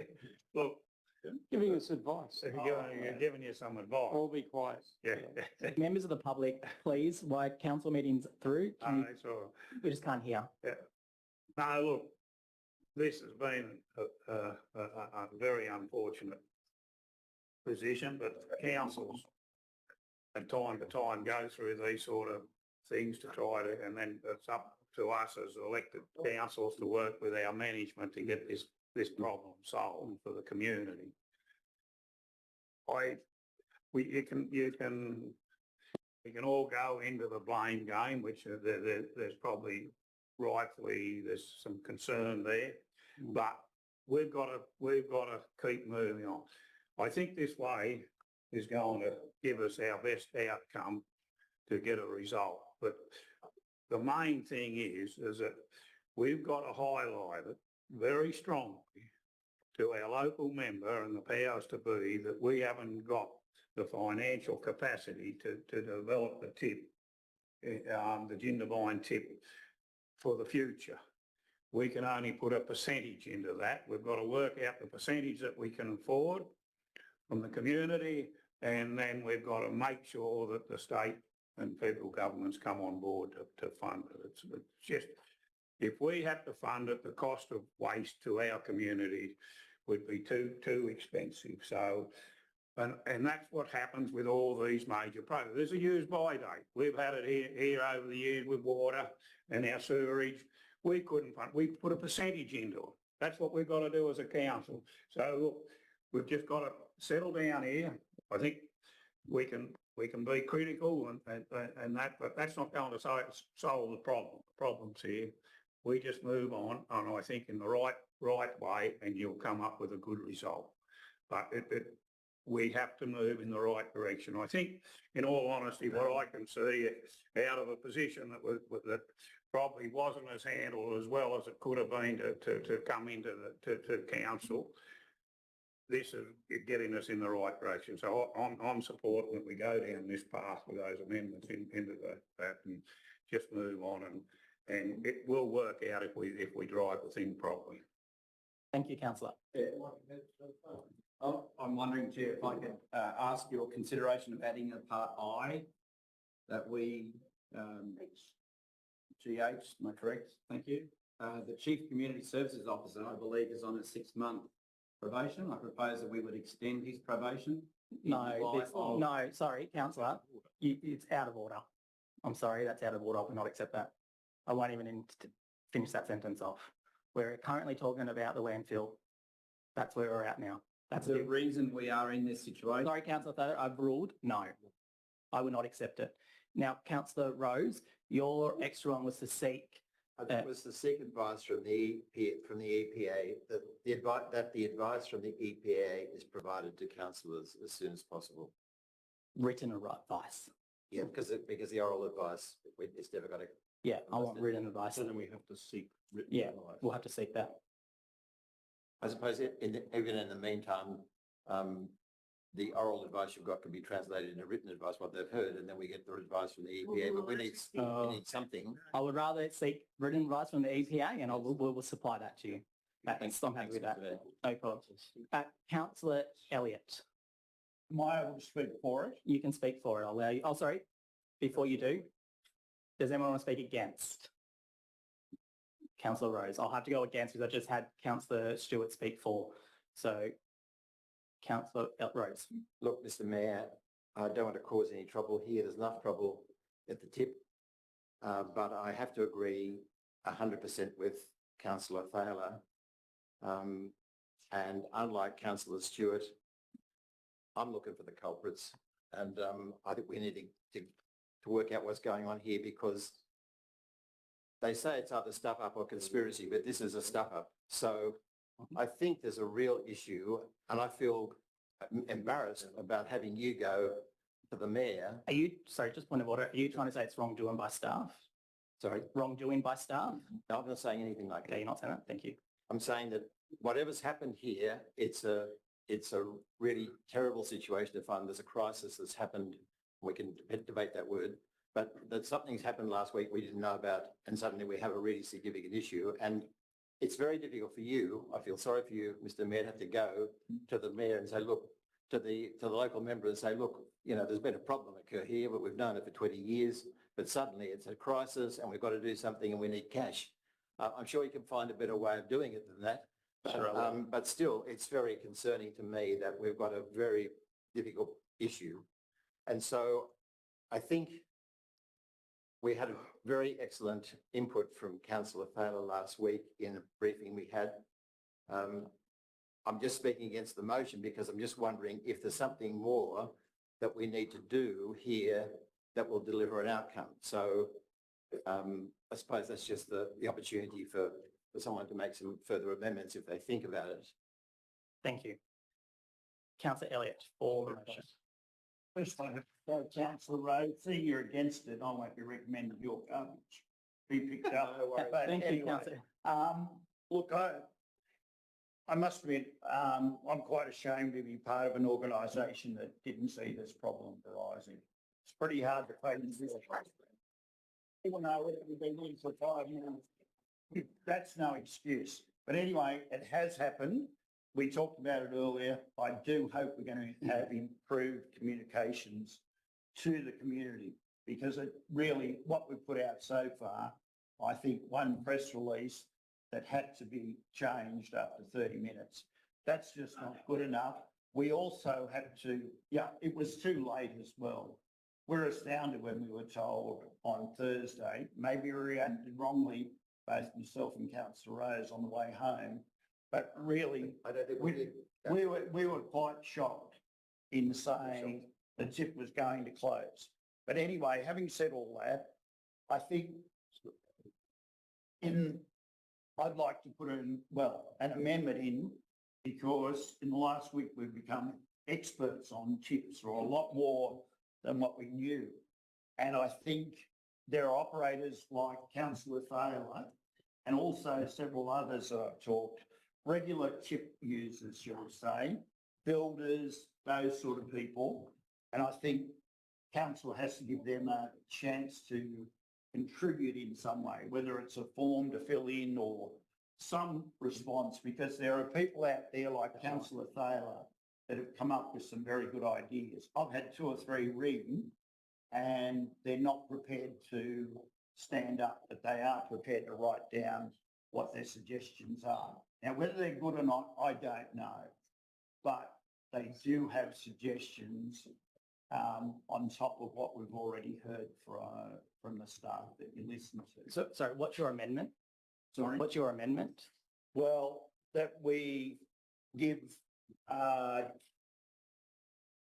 general chip operators, builders, people who use the tip regularly, a chance to contribute to the solution. Because there are people like Councillor Thaler and Councillor Rose and myself were there the other day, and I saw the email he put into council. It was very impressive what he put in, his suggestions, his solutions, and he even went to the trouble of nominating some operators. And I'm not saying we should do that, but I think we should take, the more suggestions of how to do this is quite healthy, because it appears that there is more than one way to do it. So what's the extra amendment? Sorry, what's the wording? Well, could I just help? I'd like quite happy for Councillor Rose to help. I just wonder if what the intention is yours is to say something along the lines that feedback is sought from tip users and operators, regular tip users and operators about the solutions proposed. It's true. With all due respect, you could go into points A or B. I'd like to suggest the use of the terminology RFP, request for proposals. If we open the community request for proposals, similar, anyone can put in their ideas. We're asking for ideas. What are your proposals? What do you propose? Without making it too complicated. Yeah, I think I'm happy with that. I'm happy with that, if you're happy with that. Feedback be sought, isn't it? Or seek Sort, feedback, whatever, feedback from regular tip users, operators. Because I had one fellow today, whether it was right or not, said, if you do it this way, I'm happy with that. eventually Yep. it'll be- Does that work? Does that work, councillor? Feedback. Feedback is sought from regular tip users, operators on potential solutions. So can we do long-term solutions or short-term? Any solution. Both, I think, you're looking for. Just leave, okay, that's fine. I'm happy with that. And it should be put by council, because that's who we want them to give Excellent, feedback. thank you. Do I have someone speaking against that has not spoken yet? Question. Yes, question. I have a question. It's stated that there'll be no impact to the domestic waste and collections of the garbage trucks. And my understanding is that the domestic waste trucks will have to travel to Cooma. No. How will the domestic waste truck in Jindabyne does 2 trips a day? It does a pickup in the morning, it requires to empty, and then it goes to Cooma and it empties in the afternoon. So if it's emptying at both times in the Cooma tip, is there enough hours in the day for the workers to actually do that trip? So I understand your question. Yep. We did discuss this in quite detail. There's my understanding, Mr. Murray, is that there's 3 trips a day. 2 will do that load to Jindabyne, where that will be then transferred by operators to a skip for transportation. The third trip comes to Cooma anyway overnight, so that third trip is not an additional trip at all. So it'll be 2 loads dumped at Jindabyne each day, transferred in the bins. Okay. And the second question is actually through you, Chair, to Councillor Davis. Councillor Davis was quite emphatic that no one's going to die as a consequence of this. Can she stand by that when we are actually going to be directing all commercial users to basically drive to Cooma and back, increasing their time on the road and the risk of an accident occurring because we have increased the amount of traffic and material moved? Thank you. I don't need her to answer that question unless you want to. It's not a question. No, it's not a question. Thank you. Just having a go. Anyone else would like to debate? Sorry, I don't think it's fine, but- sorry, I'm just trying to Question? do maths as we go, but how many times a week do we pick residential garbage up in Jindabyne? Do you see it? How many times a week do we pick up 3 loads a day, is that 5 days? residential waste in Jindabyne? It's 2 to 3 times a day. But how many I think days? twice a week. maybe. Twice a week. I have to check, Councillor Williams. We'll take that on notice. And the percentage of the waste going into the facility, is it mostly out of residential curbside pickup? What do you mean? Well, what I I'm don't trying to know understand details. is if we've got you can- I see what 32 you're metre saying. skips See what you're saying? and you're doing a garbage run around Jindabyne, it's going to fill up a 32 metre skip, I would have thought. Through you, Mr Mayor, the discussion we had with staff and operators and the project manager is that the load in one of those domestic trucks is about a skip. They're equivalent. How many trucks do the rounds on a day in Jindabyne? As I said, there's 3. 2 will be dumped at Jindabyne and transferred to the skip. The other one, that truck comes to Cooma of an afternoon anyway, so it'll go straight to Cooma. Thank you. Okay, thank you. Councillor, Question. Can I question the logic behind that? If the garbage truck holds the equivalent. you just want to question the loggage? That, It's a question. Yep, and we'll answer that question. So Gentlemen, if a garbage truck holds the equivalent volume of material as a skip, why would you tip the garbage truck out on the ground and then fill a skip? Wouldn't that maybe take the same amount of time as driving it to Cooma and not having to handle it and let it blow away in the wind? Why would we double handle the waste, consuming more resources and machinery time? If the garbage truck is the same as the skip still has to go to Cooma. yes. Point of order. Through you, Mr Mayor, I'm happy to take that on as a suggestion back to staff, and if there's a revised operation for it, then we'll do that. Thank you. There was a point of order too, Yeah. sorry. Yes. This is an operational matter. That's been discussed about. Sorry, can you actually... Councillor Thaler, What is the please. point of order? Councillor Thaler, The code of meeting. Councillor Thaler, Councillor Davis as point of order. We'll hear the point of order. In relation to... He will hear the point of order. So the motion, Councillor Thaler is going to operational issues, not speaking to the actual items in the motion. The motion is around the alternative solution and funding that alternative solution in the short term. That's what we are debating. We're debating the motion and I encourage all councillors to stick to the motion that's on the board. Councillor Rooney, for the motion? Yes, Thank you. 5 minutes. thank you, Mr Mayor. I speak in favour of this motion and I commend the Mayor and staff for putting together a very practical course of action that responds appropriately to the problem in front of us, which is the Jindabyne landfill is full. Now, this approach is fully consistent with what Council agreed 4 years ago in its waste management strategy that anticipated that the Jindabyne landfill would fill up in the near future and would need to be transitioned to a transfer depot and or a resource recycling management centre.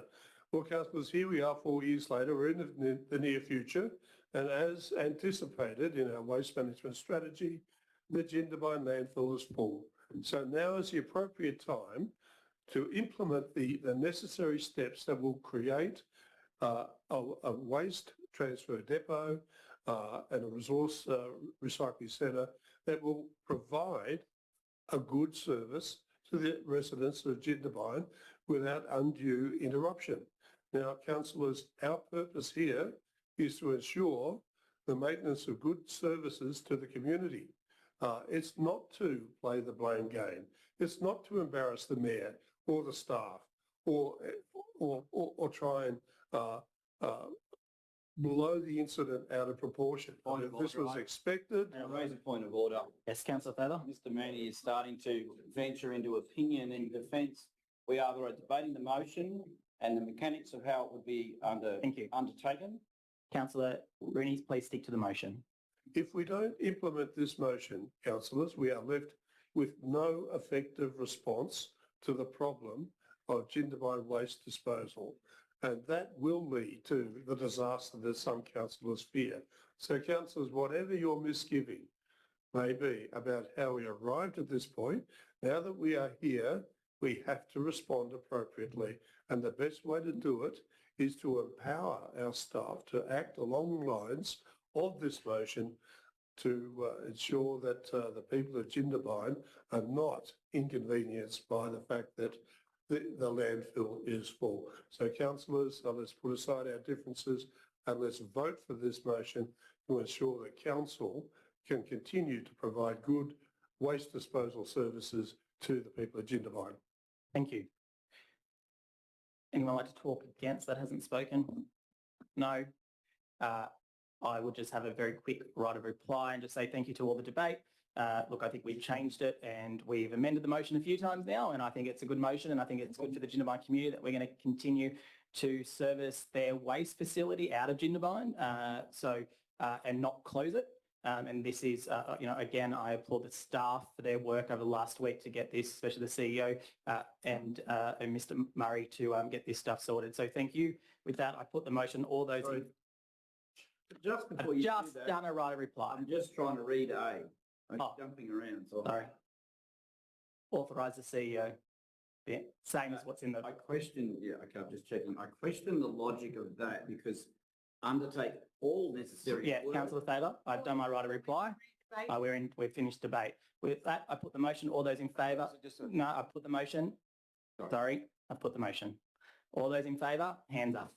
Councillor Stewart, Councillor Williamson, Councillor Rose, Councillor Elliott, Councillor Rooney, Councillor Hopkins, Councillor Davis, Councillor Summers, Councillor Higgins and Councillor Hannah. All those against?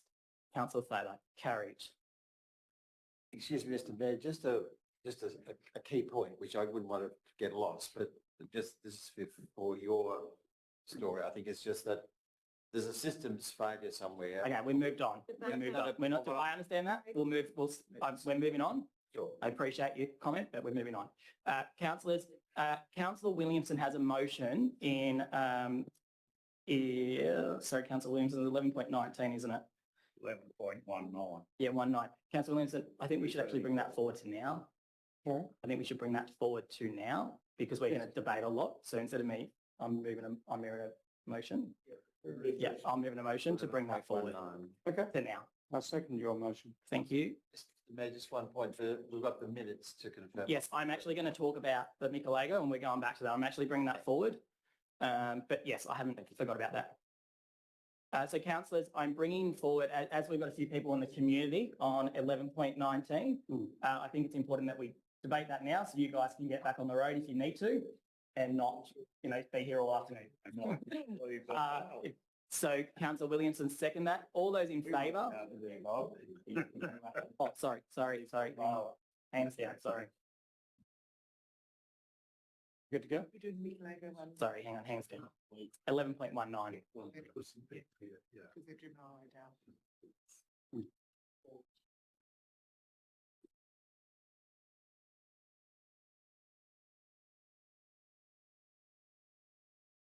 All right. I just stated why I did this.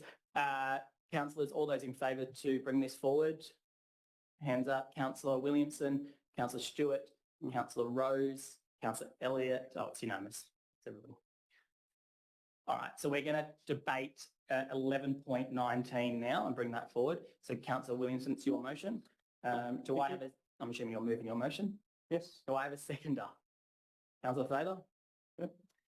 Councillor Williamson, you have your 5 minutes. Thank you, Mr Mayor. Matthew, thank you for your presentation earlier. That was fantastic. I've been tracking this matter since the awful day around 3 years ago that 80 trucks suddenly started rumbling down Micalago Road, a quiet rural residential community. The trucks had no dust covers on them. Dust went everywhere. Within days, the road fell apart. Then one of the trucks had an accident, rolled over and lost its load and fuel, I believe. The community were in uproar because their amenity had been destroyed, uproar that no one had notified them that the DA that allowed this was working through the process, uproar at the dust contamination and the noise, and uproar over the destruction of an important road for them. In response, council had a meeting at Micalago Hall, which, if I wear a public relations hat, was a complete disaster. Absolute furor and anger. The owner of the hole, let's call it the hole, turned up and made many disparaging comments about other community members. There was almost a fist fight. I think Councillor Taylor, you actually pulled people apart at one point. Stood between them. Yep, thank you. Shortly thereafter, it came to council's attention that the operator of what is now a hole getting filled full of material advertised publicly for any sort of fill to go in there. Contrary to their DA, which is very clear, it's only venom that's allowed in there. That then resulted in complaints from the community and initiated investigations inside council as to what was going on. Sometime later, during the La Nina periods, we'd had a rain event and the owner of the hole decided to use a very large pump and pump water out of that site that flowed into Mr Badrock's property through his fence, into his dam, and I'm told found its way into the groundwater as well. You heard earlier that Mr Badrock collected water samples and organised testing. I personally took those testing results to our council and asked that they be investigated. I have asked for updates on that investigation numerous times since. Most recently, my requests go unanswered, or my most recent requests have been unanswered. Prior to that, though, I was told that the EPA was involved and was working with council to investigate the matter. I've subsequently been told by people in Micalago that that is not the case when they contacted the EPA and were informed that the EPA were not investigating the matter. Time moves forward. Further accusations of contamination are made. Council does get involved and requires the operator of the site to remove material from the pit and to place it ready for sampling and investigation. In the middle of that, so this is material that we understood was likely contaminated, otherwise we would not have issued orders to do that. In the midst of that, wind takes off. Of course, it's not covered. It covers Mr Badrock's property in debris and dust. And I truly do understand how concerned you and your family must be. That is an appalling situation. Since December, I've been trying to get council to deal with the latest issue, which is asbestos coming out of the ground at the ramp that has been built into the pit, which Mr Badrock talked to us about. At his time. Thank you, councillor. I would request an extra 20 seconds, please. I would give you an extra minute. The community in the Micalago area is rightly outraged. They are concerned for their health. They're concerned for the health of their environment. They're concerned for Mr Badrock and his family. And they're very concerned that something less than appropriate has happened here. We need to get to the bottom of why this has not been investigated, or whether it's been investigated, what happened with the investigation, why the EPA say they haven't been involved, why no action has been taken for the pollution of the water table, if that's occurred, as seems to be the prima facie case, and why we have not taken any action since December to bring the most recent matter to a close. So this motion is about getting to the bottom of that. The only other thing I would add is that I have spoken to the Internal Audit Committee about whether or not they are able to oversee the internal auditor doing this.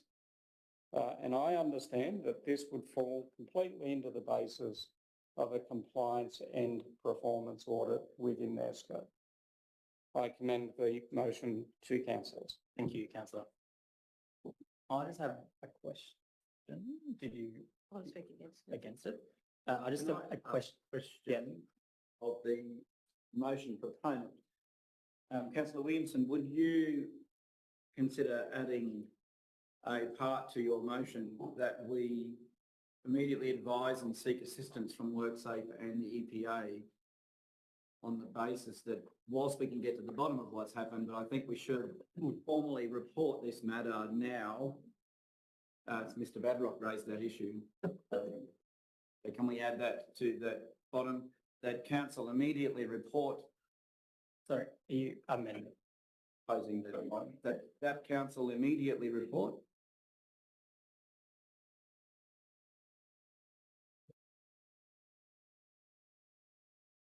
the issues raised and known about the subject property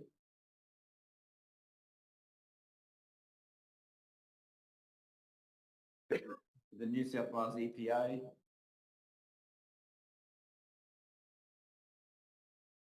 and WorkSafe New South Wales. Safe working. I'll come to you, councillor Davis, next. I just want to ask a quick question through the CEO.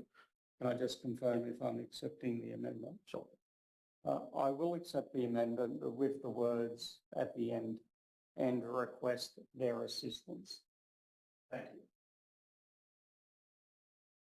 The Audit and Risk Improvement Committee meets on a quarterly basis. That's right. So this motion is, are we calling them to have an extraordinary meeting? It doesn't say that, but because you're asking in point referred to them for urgent consideration. Because point D is that the internal audit will report to council in April's meeting. That's not going to be enough time. That's not going to happen. No. It's not going to happen. So I'm just got to work out how that's going to work. That's all. That point D is not going to happen. The internal auditor will report to council. Okay. You know what I mean? Because it has to go to the ARIC meeting, and they have to then agree to do this. That was my understanding. That's right. We can't direct the ARIC to do this. We're asking ARIC to do it, and then ARIC will make the final call if they believe to do it or not. You're on the committee, so you can get it built. Well, So I ask a question. Yes. If Matt was, and rightly so, was asking for immediate help from the council. We need to be able to give that. Can I ask, can we get some? Yeah, no, that's what I'm trying to do. It's just that motion will not allow us to come back to April because ARIC does not meet So we have to obviously change it a bit, that's all. Could I make a suggestion, Yep. Mr Mayor? Maybe perhaps in part A, as it reads there now, the Audit and Risk Committee be requested to urgently consider. That way we can raise it with them as a matter of urgency to consider. It could be outside of session. Yep. It could be a virtual meeting of the committee for them to consider the urgency of this. Yep. Okay. That would be in May. They can do that. That's- I have a proposed amendment. Hang on. So councillor Davis was next. Sorry, can we just, there was one amendment. Yes, I have am. to agree with the Yes, I understand that. So I'm waiting. I think that works for you, councillor Williamson. It doesn't have to wait till the next meeting, but it's still the issue that you're not going to get that report done, that audit done, if the audit committee was to agree with it. You're still not going to get that done by April. It would be changed April to ASAP. as soon as possible. Yeah. Yes. Change the word. I'll come back to you, councillor Davis. I know you're there.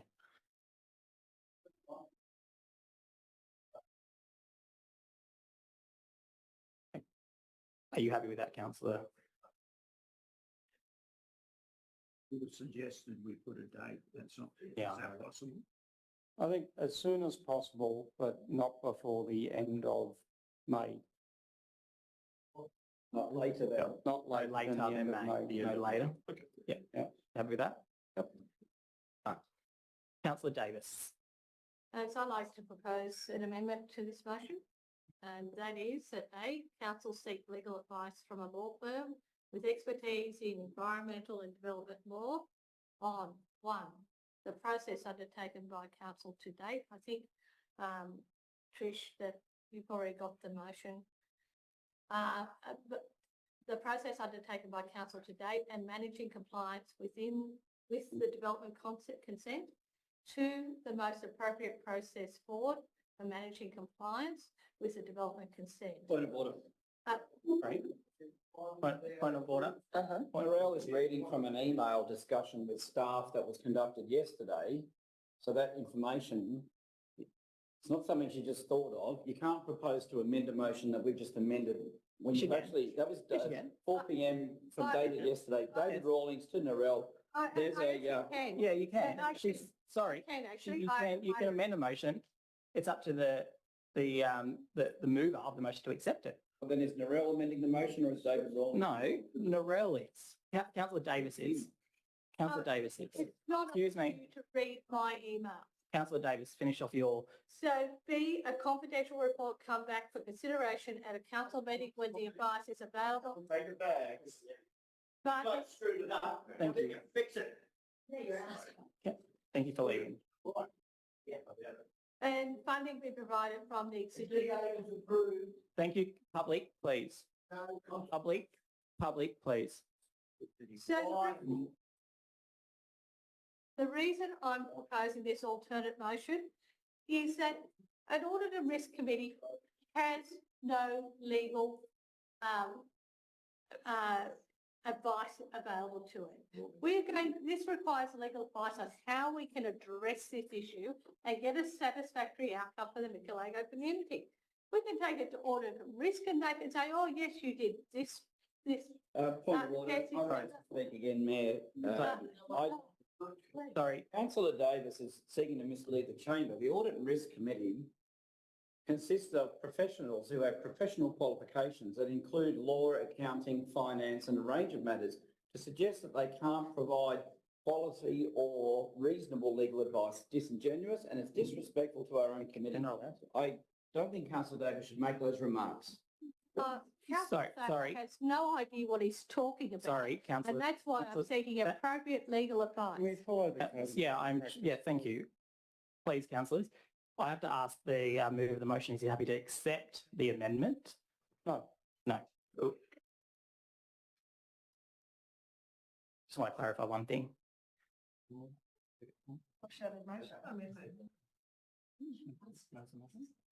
It's an alternative. It's not directly given. It's not, yeah, I thought so. So do I have a seconder for the alternative motion? It is a foreshadow. Sorry. It's a foreshadow motion. Or yes. Sorry, sorry, it's a foreshadow motion. It's Sorry. not raised as a foreshadowed motion and you shouldn't be seeking to cure defects in the debate. Sorry, Councillor Taylor. Councillor Thaler, I was just clarifying if I could do an amendment motion. So is it sorry, your councillor- amendment or is it councillor Davis's amendment? Because you're now actually voting into territory that Councillor Thaler, please sit down. I've already answered your question. Any councillor can put an amendment up. Any councillor can put an amendment up. now Councillor Thaler, any councillor can put an amendment up. If the councillor that moved the motion does not want to accept that amendment, then I can get a seconder and we can debate the amendment of the motion. And then we debate the amendment. If that amendment gets up, then that becomes the motion. That's how it works. It is part of the code of meeting practice. Follow the rules. Now, point of order, I will not accept your ridicule. Show me the code of meeting practice clause that you rely on, Chair. If the mover of the amendment wants to turn it into a foreshadowed motion, then those words should come from her mouth, not from you. they haven't come from me. They've come from Councillor Davis. No, she never used the words foreshadowed. No, I challenge they're doing your the movement. they're asking for an amendment. Well, then why did you write foreshadowed on the screen? I apologise. It should be amendment. Councillor Thaler. And I'm not accepting the amendment. 10.10 to 10.19. yeah, 10.10 to 10.19 of the. So we've got an amendment motion. I've got a seconder. Councillor Davis, we are now debating the amendment motion. Councillor Davis, there was a seconder.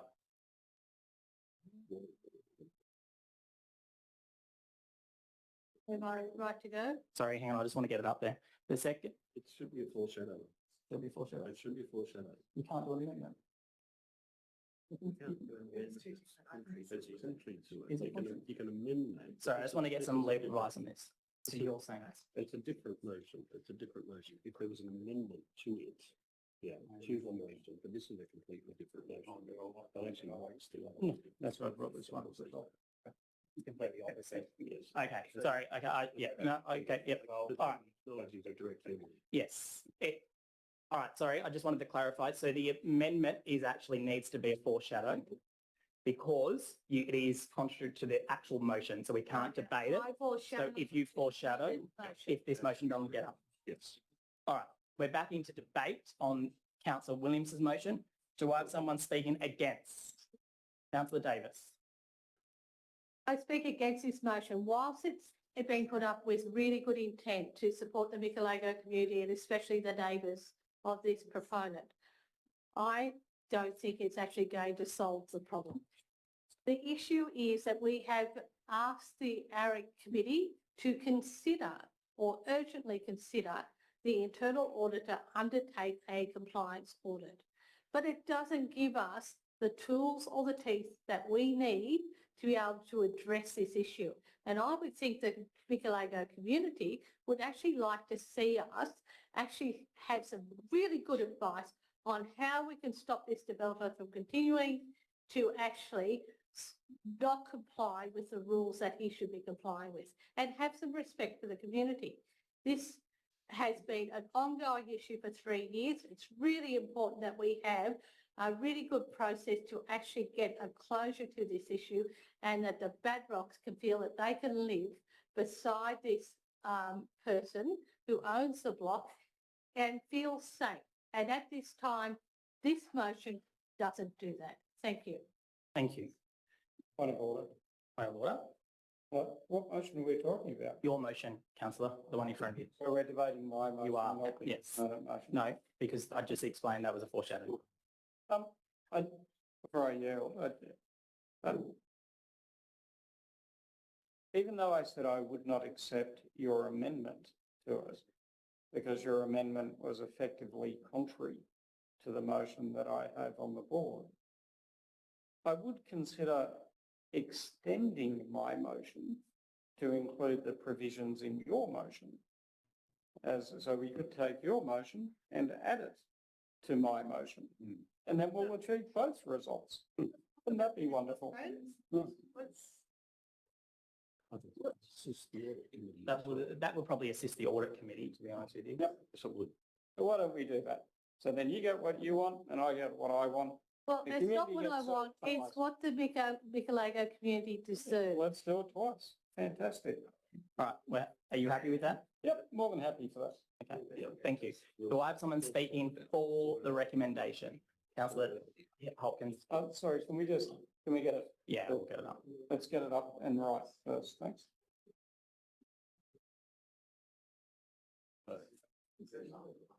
Easy to compromise. Are you happy with that? Councillor Williamson? So let's have a look. So it's your original one up the top? Okay, can we go to the top and just roll down Hang further on, in, please? hang on. Let us just get it fixed up first. Sure, okay. Would you like me to assist you? We'll entertain ourselves.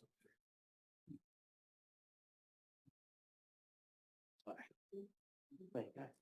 That should work, huh? Very complicated.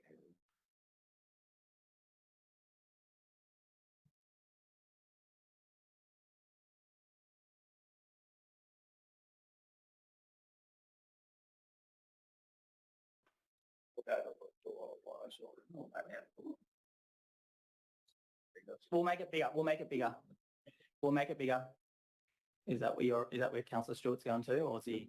Right. Oh, yes. Let's go and read it. I can't see my life depend on it, so I'll make Can I it make bigger. another suggestion? Yes, CEO? Through you, Mr. Mayor, just in the spirit of collaboration that I can see in the room, which is good, could I make another suggestion that in front of Part B there, where it says Council Seek, it may be appropriate to add the words to assist the ARIC, sorry, Part capital B, item capital B. Yeah, we're just trying to up the top. Not there. Please. Sorry. All right. I'll just wait.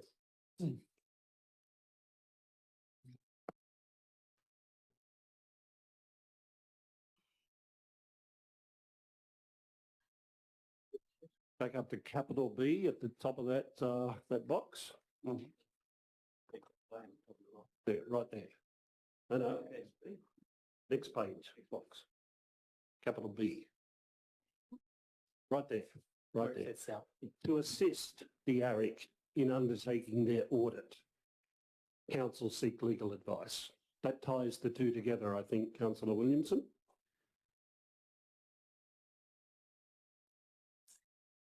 I think to assist Eric, but also and council. Okay. So to assist Eric in council. Yeah. Collaboration right around the chamber, Mr. Mayor. The only thing that makes me squeamish about this is the word confidential later in the motion. I don't think our advice needs to be confidential. Can I ask a question? To assist in the debate, Councillor Williamson, the confidential would be that if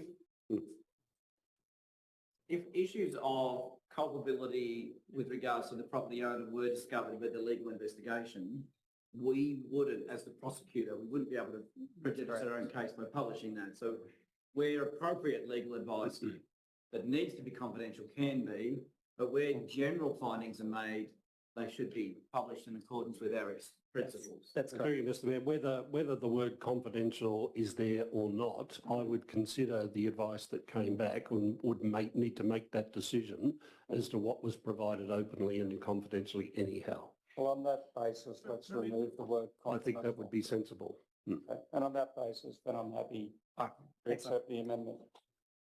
Councillor Hopkins, you were next. I wanted to speak for the motion. I must admit, I have been concerned that the notice of motion put forward by Luke Williamson, while well intended, was actually not going to achieve the desired outcome. We all heard Mr. Badrock's speech, and I think he showed extreme bravery to come down today and so clearly let us know of the situation, which has obviously been very stressful for the past 3 years. And whilst there has been obviously a lot of community support for this motion, my concern was that all we were going to do was a report and we weren't going to actually fix the problem. So hopefully by combining the foreshadowed motion and the original motion, we are actually going some way towards doing that. I am a little bit concerned that we are still going to fall short. And I would like to think that council, as part of business as usual, is actually still conducting investigations, working with the EPA. Is it, for example, has work ever been stopped over the past 3 years for breaching the conditions of the DA? Is that something that can still be done? I would like to think that these are things that council staff can do as part of business as usual and do not need a resolution of council in order to do that. So in supporting this motion, I guess I'm doing it with the hope that this is not all that council is going to do. I would like to think that today we can do something to help Mr. Badrock outside of this motion. We need to be working on actually finding a practical solution. This motion goes some way, but we are still falling short if this is all we do. Immediately. Thank you. Sorry. There you go. Yeah, I just wanted to comment in reply to that, if I could, Councillor. I give the council and the community absolute assurance that work is continuing in relation to this. Yep. Mr. Murray and Ms. Rogers are providing as best they can, given it is an ongoing investigation, updates on work that is happening or has been happening. What I see this being is a review of the work that has been done and is continuing to be done, to make sure that we haven't missed anything along the way. We don't believe we have, but if there's another set of eyes come in and can provide some advice through legal advice or through an audit process, then we would welcome that. But absolute assurance given that work is being done, has been done, and will continue to be done to investigate this matter. Can I just ask one small question just to follow up? Yes. Since the establishment of asbestos on the site, I think that was in December 2024, has work ever been stopped? Because that seems to be... Through you, Mr. Mayor, I believe so. Mr. Murray, have you got any more details of that? I think work has been stopped at times. Work was stopped early this year. Thank you. Thank you. Do I have someone speaking against? Can I ask a question? Oh, yes, Councillor Higgins. Would the mover of the motion accept a strengthening of Part F, please? Can you make that bigger? I can't read it. We couldn't understand it. You know? Happy to hear your suggestion, Councillor Higgins. Thank you.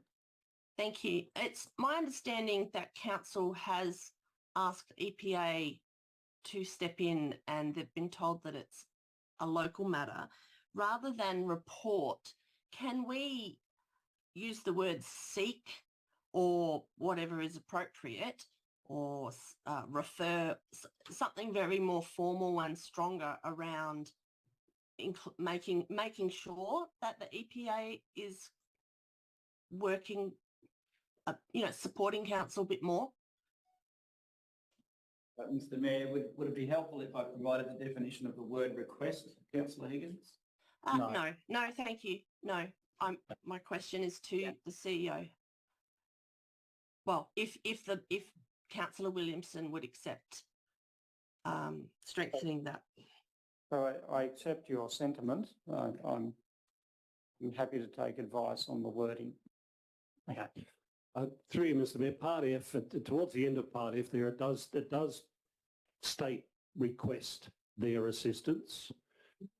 So whilst it's reporting, it's ending with requesting their assistance. So does that satisfy your question, Councillor Higgins, or your suggestion? Or would you like something? Yeah, no, that is okay. It's just being on the audio visual, it is hard to have multiple screens open. So as long as that is what we as long as that's the outcome that we're getting, I don't want, and I've got another question around, I want to make sure that this has adequate resourcing.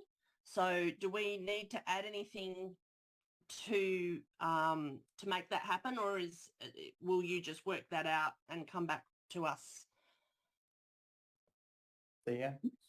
We do have our compliance manager dealing with it. I mean as in financial resourcing, do we need to do anything to the budget to make sure that this is getting you know, if we have to go out for legal advice or we need to, you know, a legal firm to come in and support this process, can we just make, I just want to make sure that that is done. We are conscious of that, councillor, that both parts of the motion now, or the combined motion, talks about that the funding for the audit be made available from the audit budget, and if additional funds are needed, they're to be sourced from the cash reserve, the unrestricted cash, and also the part from Councillor Davis. Her part of it talks about funding being available already in the existing compliance budget. So there is funding available at this point to get on with this. If additional funds are required, then Part E enables me to draw on unrestricted cash to provide for it. So by default, there's a budget variation approved there in anticipation. Okay, and that is allowable. Yes, it is.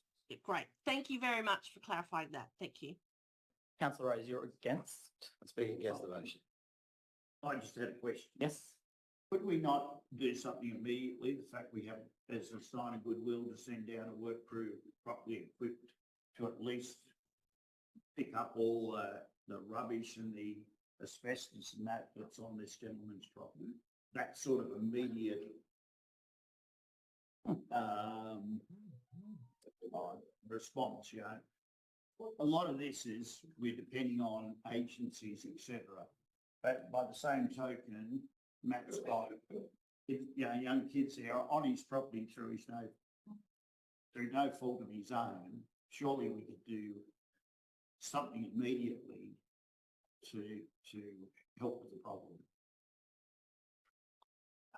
Through you, Mr. Mayor, that would require a budget variation. It would require, I would seek some advice, but again, that would go back to providing a benefit to a private individual. You may need to advertise that as a donation to an individual. Whatever we do, given this is not damage of council's causing. This is a goodwill gesture, but I think everybody here. Well, there's a process to go through to do that. There's somebody wait for due justice, a member of our community. We are here for the community, and I think whether it's a donation or whatever it might be, can we not vote for those sort of funds to be able to do that sort of action? That immediately provides some relief to their family. Through you, Mr. Mayor, there's a process. If council was of a mind to provide a donation to an individual, then there's a process to go through. Perhaps the possibility of another notice of motion to another council meeting to seek a report, or to add to this to seek a report on opportunities for council to do that in relation to no donation or other mechanism which council could provide that. I would be very hesitant off the floor of council here for the council to resolve to undertake those works without having full details of the processes that council would need to go through, and the considerations that you would need to take into account to be able to make an informed decision in relation to that. So my suggestion, if you wanted to go down that path, would be to call for another report on the matter. Another which, sorry? A report on the matter that outline mechanisms available to council to achieve the outcome that you're suggesting. Thank you. With all due respect, it does seem like the bureaucracy is beating us all. No, thank you, Councillor. You're right, Councillor. Thank you. Councillor Rose, you're talking against the motion. I've got a simple test. If you can't explain a motion to someone in the Micalago cafe while you're having a coffee, then it's not going to fly. So this motion is far too complicated. What I'm going to propose is an amendment, which is the motion be scrapped and this motion be put in its place, that council immediately call in EPA and Safe Work and appoint new staff to oversee the problem. Also to appoint an appropriately qualified external investigator. Sorry, slow down. Slow down. Sorry. But council immediately call in the EPA and Safe Work and appoint new staff to oversee the problem. Slower. Sorry, councillor. Investigation. I think. This is, you can change this, but I think, Mr. Mayor, just let me tell you my intention here. The issue is this has got too complex, and as Councillor Reynolds said, there's nothing immediate happening.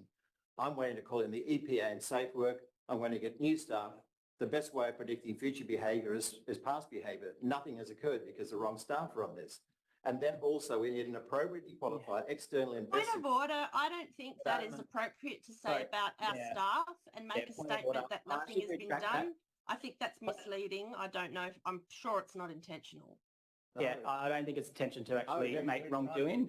Definitely not, but it's, my point is, if you've got the same people doing the same job, get the same outcome. Councillor, This is a really serious issue. So I've got a simple motion here, Mr. Mayor. I understand that. I just want to, just before you continue on, you cannot direct staff in that, so you can't ask for new staff to look over this. It's not your role. It's definitely our role. Direct. It says appoint staff. You cannot appoint staff. That's not appointing staff. That's what you said. You said Appoint new staff.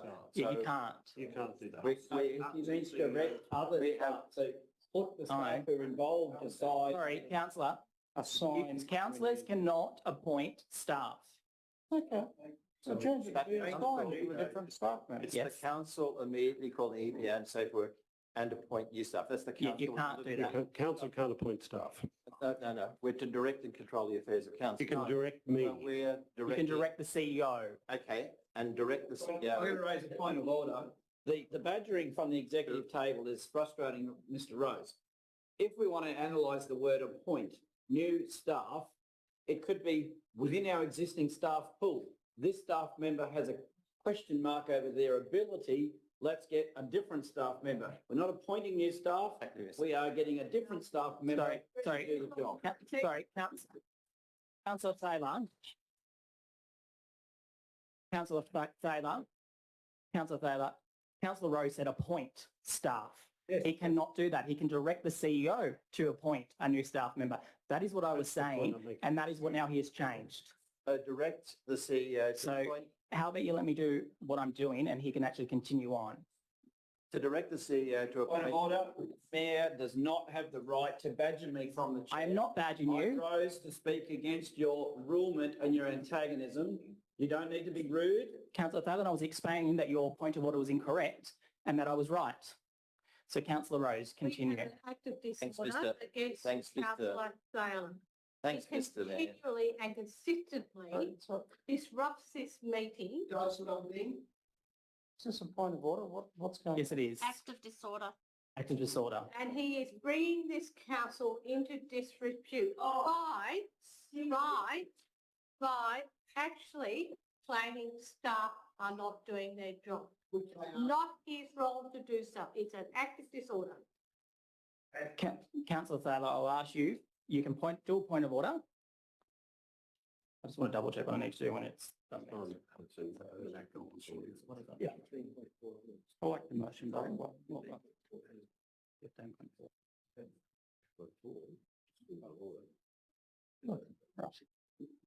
Mr. Mayor, can I give the rest of the wording happily? Sorry, you will in a second. Yeah, give it. Yeah, okay. The council should be able to please. What? The council claims that another council will act of disorder and they call chair is not a chair of the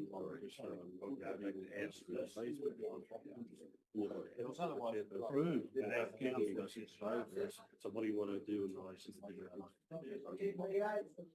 Well, can I council? The council.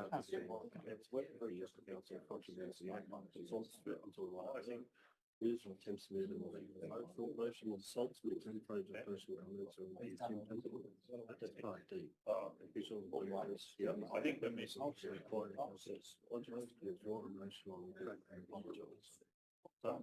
Are you ruling in relation to 15.11? Yes. I wouldn't mind.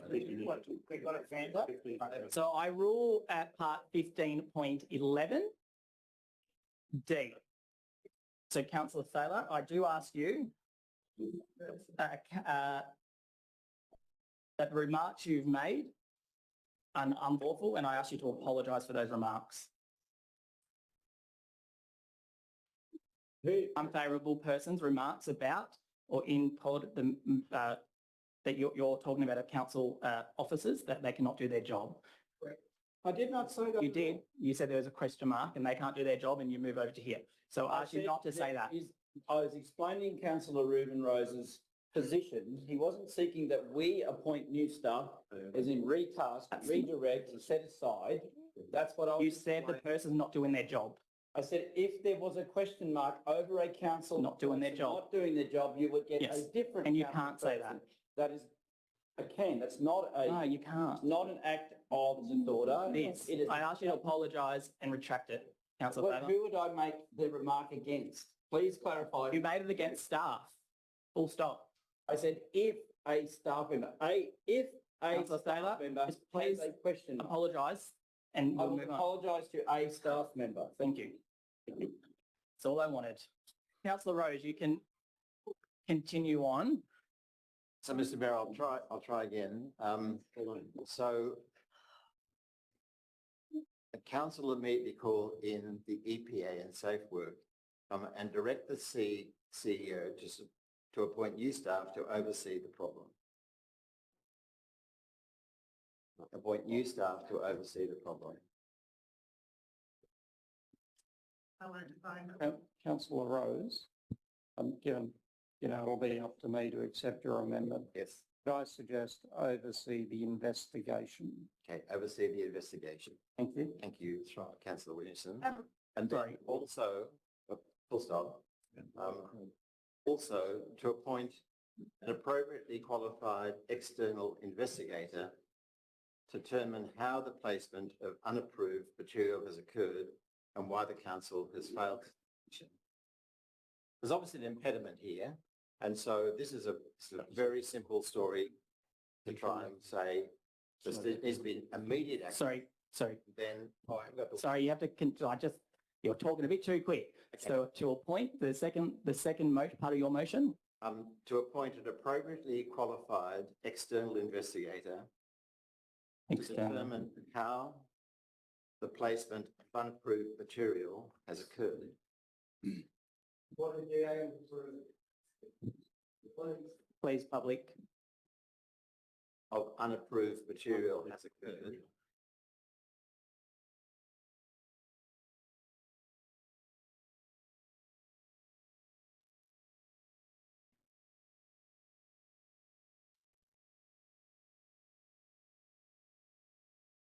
And why the council has failed to take action.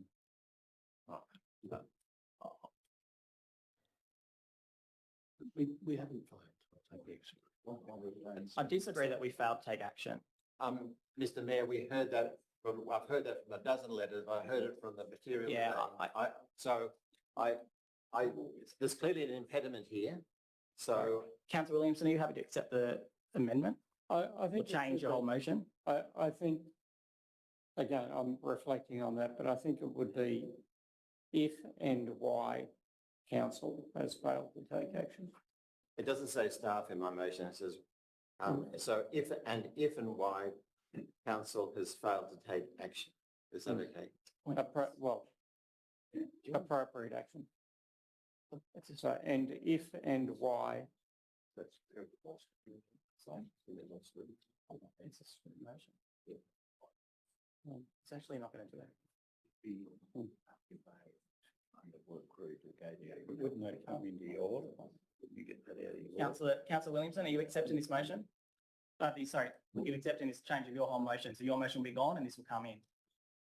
Mr. Mayor, if I could, and I know that this has taken a long time already, but I'm just wondering if we could pop into committee for a brief moment and I can seek input from colleagues. Do I have a seconder to go into committee for the whole? Councillor Stewart, all those in favour? Councillor Stewart, Councillor Williamson, Councillor Rose, Councillor Elliott, Councillor Rooney, Councillor Hopkins, Councillor Favour. Anyone on the screen? Councillor Higgins? Thank you. Councillor Hannah, all those against? Councillor Davis and Councillor Summers. All right. Now we can really get into it. No, we can't. So, Councillor Favour, you still have the same rules. So We're in whole committee, so you've got the floor. well, look, thank you, colleagues. So- Sorry, I apologise. Councillor Williamson and Boss Stewart. It was Stewart. Yeah, It was Stewart. You put his hand up. Sorry, we're just getting the minutes on there. And everybody voted except for Davis and Sumner. Thanks. All right, continue. Look, thank you, colleagues. I really like Councillor Rose's motion, but also really like the one that's on there as well. I do accept Councillor Rose's, point that if you can't get out of the Micalago, shop alive, that's a good one because I like going there. Look, without calling for a vote, what do you think? What should we do? We all seem to be, focused on getting this resolved, which is great. So which way should we go? I'd seek your guidance. I personally think your original motion is going to do a lot more and achieve a lot more than what Councillor Rose's motion would do. My personal. Councillor Williamson, I agree. I really like the simplicity of Councillor Rose's suggested changes, and I can see exactly what the intent is. I still cannot see the problem being solved. No. I can see a lot of finger pointing happening and I can see a lot of retrospective analysis happening, but I can't actually see the problem being solved with this change, whereas I think we are on the way to solving the problem and getting some resolution with your original amended version. Any other thoughts from anyone? Look, Councillor Rose. so will you simply suggest you incorporate Councillor Rose's amendments into your and Councillor Davis's omnibus bill is already bigger than Texas. It doesn't matter. That will help us get to the bottom of the issue. I just always like Texas. It's great fun. Okay, so we can do that. Would people be happy to do that? I don't feel happy with it, Councillor. I think it's going to make it worse. I suppose because I just wanted to try and simplify here. Councillor Rooney and I have had coffee at the Micalago coffee bar. It doesn't take that long to drink the coffee, but it takes a long time to read that very long motion. I just wanted to simplify to try and say, firstly, I think the community and the number of people who have written to us want something immediate to happen. So that's the first thing. Calling an EPA and safe work is the first thing. The second thing is my experience in organisations, if the same people do the same job, you get the same outcome. So there needs to be a new set of eyes on this. And then thirdly, you need appropriately qualified external people to say, look at what's gone on here, what's happened, and why has council ended up, there's been some contention that council hasn't failed to act, but 3 years of this situation, it's very clear evidence. And I think is Mr. Badrock still there? There he is. I think, Mr. Badrock, your experience is that councillors not only failed to act, but you become a target of action. So I think this is an outrageous situation. I think we have to do something immediate, and this is an attempt to do it and to do it simply. Now, whether it's the right solution, I don't know, but it looks right to me because I can go to the Micalago Cafe and say, we've done something immediate, and here it is. Very simple. The EPA was called in at the very beginning of this process and they did not take it on. Safe work have been involved. And whilst they say, according to the Badross, that they take no record of this, we know that the EPA were actually informed and engaged with the very beginning. The fact that they have not engaged is a real worry, which is why the original amended motion is better because we can seek proper legal advice, which must have a proper audit of the process, and that will give us far better ways of actually being able to report back to the regulator with the solution in these form, knowing exactly what we should do. Your motion doesn't tell us how we move forward, only that we will continue to fight with EPA and safe work who are saying, oh no, you can deal with that, which is what they've been doing for 3 years. Okay. Sorry. staff were advising today that they did refer the Micalago quarry matter to the EPA and that the EPA rejected it. It's a local matter and there is evidence.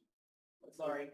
Staff have an email to that effect so they can prove it. So the first part of your motion actually will be done good. EPA will send it back to us and say, it's a local matter, you deal with it. Now, the omnibus bill come up with by Councillor Williamson and Davis is the appropriate way to deal with it. It's very comprehensive. It leaves no stone unturned. Let's add your suggestions to Councillor Williamson's original motion. It'll be huge. It'll be big. The people of Micalago are going to love it. It's just, I feel as though. Shouts another coffee. Sorry, We councillors. have to explain it to them. Councillors, just to clarify, it's not Councillor Rose's motion.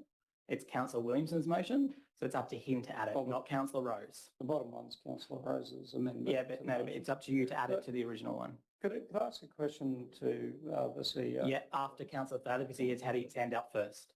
Councillor Fowler. I'd like to assist council in understanding what it is that we're faced with. And I can draw on personal experience, having been prosecuted by the EPA in 2002 and 3, and having gone to the Land and Environment Court and defended myself successfully against that prosecution. It was initiated by Queen Anne City Council, and then they sought the assistance of the EPA, so they had stronger powers of entry, stronger compulsion. They got all my bank statements, they tapped my telephones, and they did all these things. A lot of those powers are available under the relevant acts to our council officers, and the point that Mr Badrock has made clear that whilst we had all the tools in the shed, we did not use them. The opportunity is to ask the EPA to assist us and guide us to help us. So it does pick up the idea where Councillor Rose is going, is to get action. So when the EPA get involved, they run with you. They won't necessarily take over. And it might be the case that it has been assumed it can be managed at a local level, because these days local council does take on subordinate powers from the EPA to try and manage things locally, exactly as a New South Wales police officer. So if you have an EPA issue, quite often the first person to respond is a New South Wales police officer who can also be an EPA officer at exactly the same time. If we haven't properly explained to the EPA what is actually going on, that's where the confusion might be. I think it's abundantly clear now to the community and to us that we go back to the EPA, we go back to WorkSafe, we explain the seriousness, the scale, and what we haven't done or we should have done, then they will step in with us. We can't just handball it to them. It's still our problem. It's our DA that we failed to uphold the rules of. It's all of those things, but we give it to the EPA, and if there's any powers that we don't have, then they will have them. Okay, thank you. Yes. Do I have anyone else want to talk or Yes, ask a question? one more point. Mr CEO, I accept your assurances that council is working on this matter, but we really need a briefing from council staff as to what in fact you have done, you are doing, a progress report, if you will, and with guidelines or signposts, goalposts of when you intend to finish council investigations and report back to the community. It would be particularly valuable to the new councillors, such as myself and Councillor Rose and Councillor Elliott, who don't know the background to this issue. So, look, can we add this as a, does it need to be an amendment, Mr CEO? Can you give us a briefing in the next couple of weeks? Can you bring a paper forward to the next meeting of council, giving a progress report about what council has been doing on this issue and when you expect to complete? Through you, Mr. Mayor. Certainly I can do that, yes. And I don't want this comment to be seen that I'll take that I'm entering in the debate in relation to motion above or motion below. But I really think there would be great benefit in timing that discussion with councillors, that briefing with councillors, armed with any legal advice that we had obtained from an external review from a land and environment court specialist legal advisor that ticks the boxes against what we have done and what else we could do. I think councillors' time would be better served hearing that briefing with that information. So I just add that to your deliberations, because if that was adopted to go and get that legal advice, I'd be seeking the appropriate legal firm to do that tomorrow, yeah, and get it underway as soon as possible.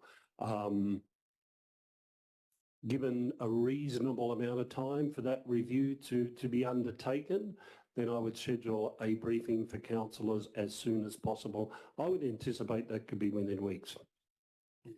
Thank you. Chair, the question for the CEO through this process. The CEO wrote to us on the 13th of February saying, "Hi all, Michelle is carrying out another inspection of the property today, including meeting with Mr. Badrock, which she has arranged with Mr. Badrock. Another update can be provided. Michelle, blah, blah, blah. Michelle has previously advised that these matters can take a lot of time. I will speak with Michelle to arrange a further update."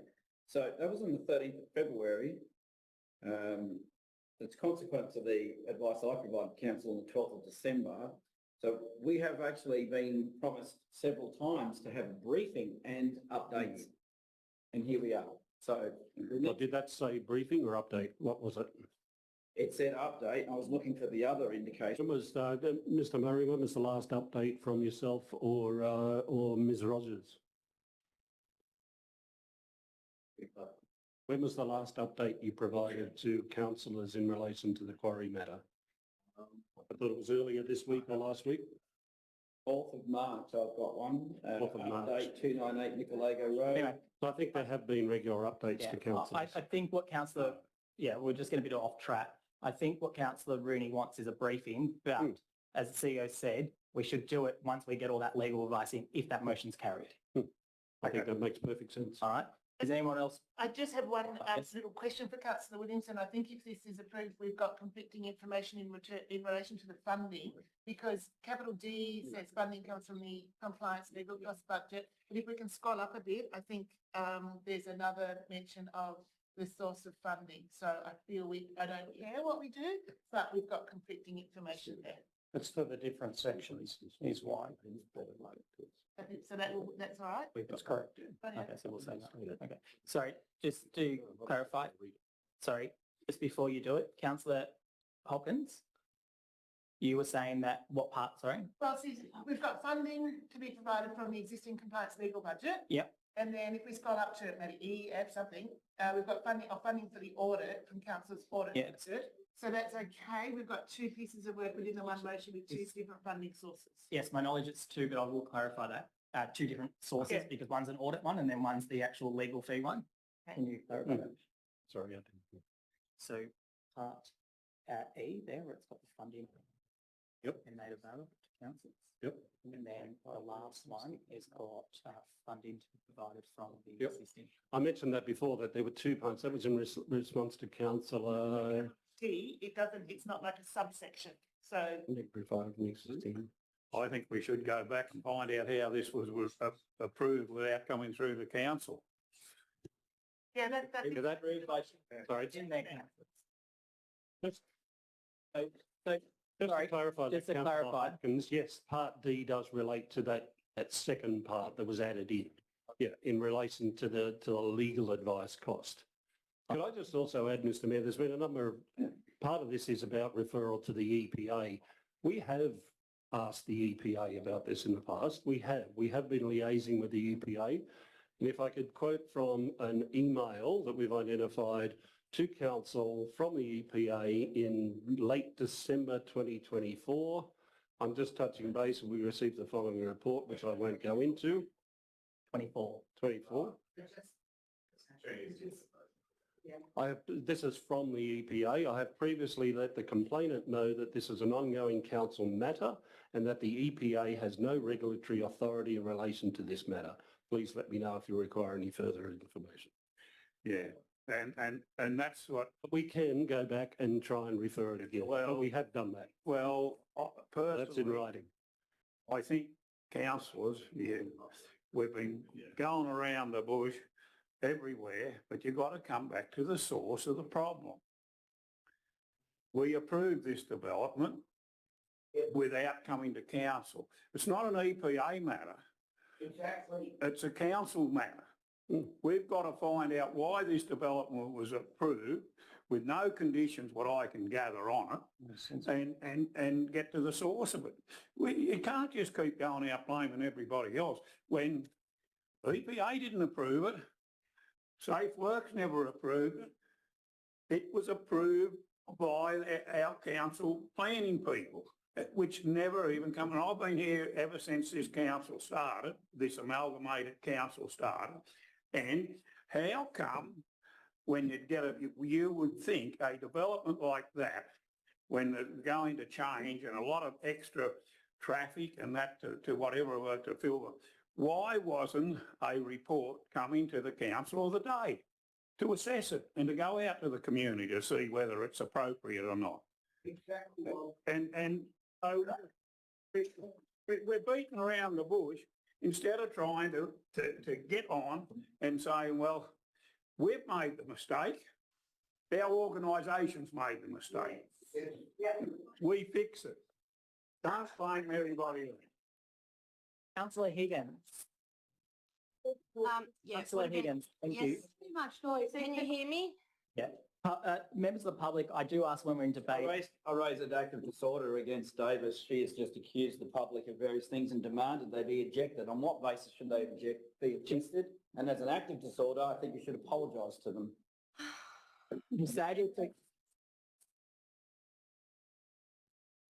I do ask the community why we're in debate. I do understand your frustration and I appreciate it. I do understand it. I do, but we are in debate and we're in a council meeting. Please let us debate it and vote on it. I do ask you to please, I understand, I do have sympathy for you, but you do have to understand we're in a council meeting. Please just hold until we get to that solution, please. I understand your frustration, but please. I've got Councillor Higgins first. Sorry, does Thank you.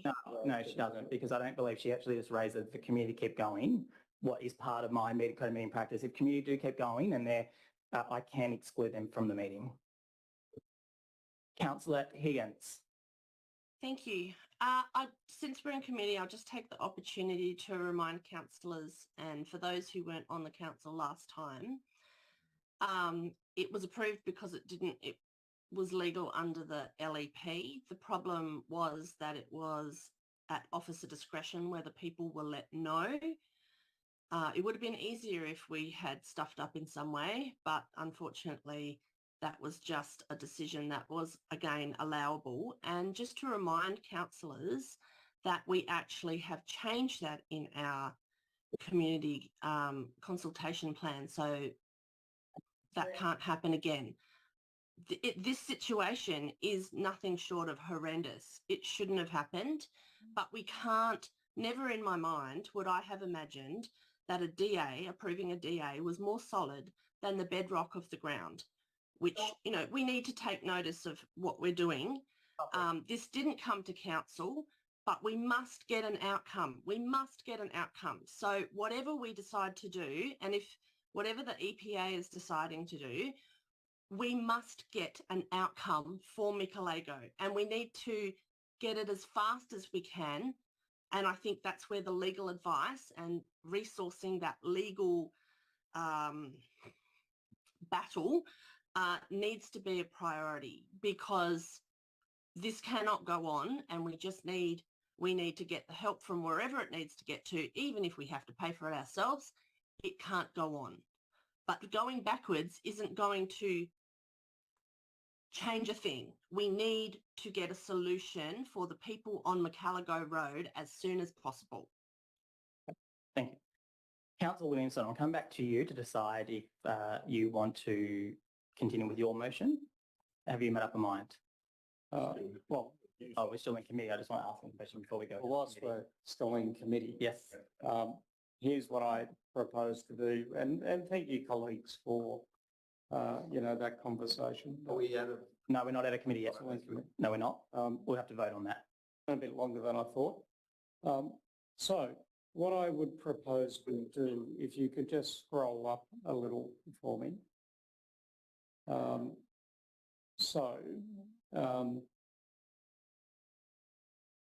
We had an item, item F there, council immediately reports. So I think that should read, council immediately request support. So request support from and formally escalate the matter to the EPA and Safe Work in the hope that Safe Work can take some action. So immediately escalate and formally escalate the matter to the New South Wales EPA and Safe Work New South Wales. You can put that bit in brackets, actually, Luke. Councillor Williamson. I'm okay with just leaving it as F, I think, that's fine. Yeah. So I think you can delete G. And if we go back down to the bottom to Councillor Motion's, Councillor Rose's recommendation. And I do agree with, so I think A is done now. Sorry. I'm okay not to go with A because we'll do an audit. It'll come back and tell us the situation. I think with B, sorry, I've got that wrong. Sorry, B I think is we can just lose. I think A should go up. I think we should, for the matter of building confidence in the community, ask the CEO to put someone else in charge of the ongoing investigation. Question. So that second part of point A, and direct the CEO to appoint new staff to oversee the investigation. Do we have this? I'd like to bring that up as an item above.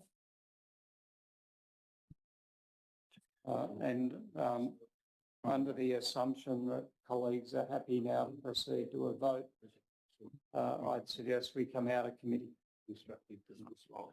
Just before we come out of committee, can I, just to the general manager or the planning to John, is there any way that council can go through a process to annul the that development application to say that we foreclose on that approval process? Because I think that would probably be the, if there's a process through and council could make that decision or a report come into council to say that if we go down a certain path that we, because of that the process wasn't done or it hasn't met the council's expectation or the community expectation, can we annul that approval, which would take, I think, a lot of the angst out of the situation. I don't know whether there is. I'm just asking. I've been just thinking, listening. I've been here listening. We're going around in circles and getting nowhere. I agree. And we've got to try to get to a point where we made the mistake. We've got to try to fix it up. Can we go through a process like that? Yes, of course, yes. Councillor, thank you. Mr. Guggett. Mr. Guggett, yes. Yes, there is. And that is the first question you would be asking your legal advisors, is that process. So, we've got to go through with legal advice to do that. Well, there are certain case law out there where that has occurred, where a consent's been issued and a process has been undertaken through the council to go through that. But you would see that would be the first question you would ask the legal advisors with the information you've got before us. I would be raising that as number one. Yep. And how long would that take, a process like that take, to get some advice that if from our legal people to say that we can go back out to the community and say, oh, well, in 6 months' time or 2 months' time, that application will be annulled, and so because it's going to be an ongoing thing, what I can see, unless we annul the approval process. Through you, Mr. Mayor. It is through a court process, so don't forget the the owner of the development consent has legal rights, so it is a court process. And that's why I would be seeking a legal advice about the steps. Time-wise, it's getting all the information that we have together, providing it to our legal advisors and say, right, what are those steps? So I know there was some discussions a while back about that, but happy to, that would be my advice. You would take that up in the legal form. One of our number one points in that we look at that process. But that would be the outcome of the auditor. Yeah, that would already happen, Bob. Is that Councillor already Stewart, sorry. something The auditor. Yeah, No, sorry, not it's the in auditor. the motion In the to motion. seek legal advice from an environmental and development. Does it say to annul the? Well, development? exactly, no, that's what the second part of the motion actually says. We could add that to the brief. I thought that's what we was doing. With that motion there as it is, we would add that. Okay. We would include that in the brief to the legal firm, Bob. Councillor Stewart, my apologies. Do we want to come out of committee? I have a question. Sorry. Thank you. Sorry, Councillor Rosewood. Yes. Okay, through you, Mr. Mayor, I would like to ask the question about E. I'm a little bit concerned that if we don't have any other staff and we can't attract any other staff to oversee the investigation, it slows it down. Again, I'm not interested in anything that puts a pause button or a slow down on any of this. And quite frankly, E seems like a very interesting and unfair witch hunt. I'm not comfortable with E, but apart from what I just said, I'm concerned about it will put us at a disadvantage if we then end up with no one appropriate overseeing the investigation. Can I get an answer to that question, please? CEO. Through you, Mr. Mayor, that similar to discussion we had on another item or discussion this morning about allocation of funding in the budget as to whether I spend that on staff or I spend it on consultants, that the direction is to get something done there. If I've got a staff member that I can do that, if I need to find a temporary staff member to do that, I will do that. If I can't find it quickly an appropriate or suitable alternate staff member to do it, then I would seek any consultant advice that I needed to get it done. That's part of the operational decision that I would make. Thank you. Councillor Rhodes. Look, I'm just trying to get back to simplicity, and I liked Councillor Stewart's story. We've got to get back to the root cause, and so I just wondered if another type of motion might be like a simple motion, Bob, which was councillor admits that has stuffed up the DA approval on Micalago Road. Point B. Point of order.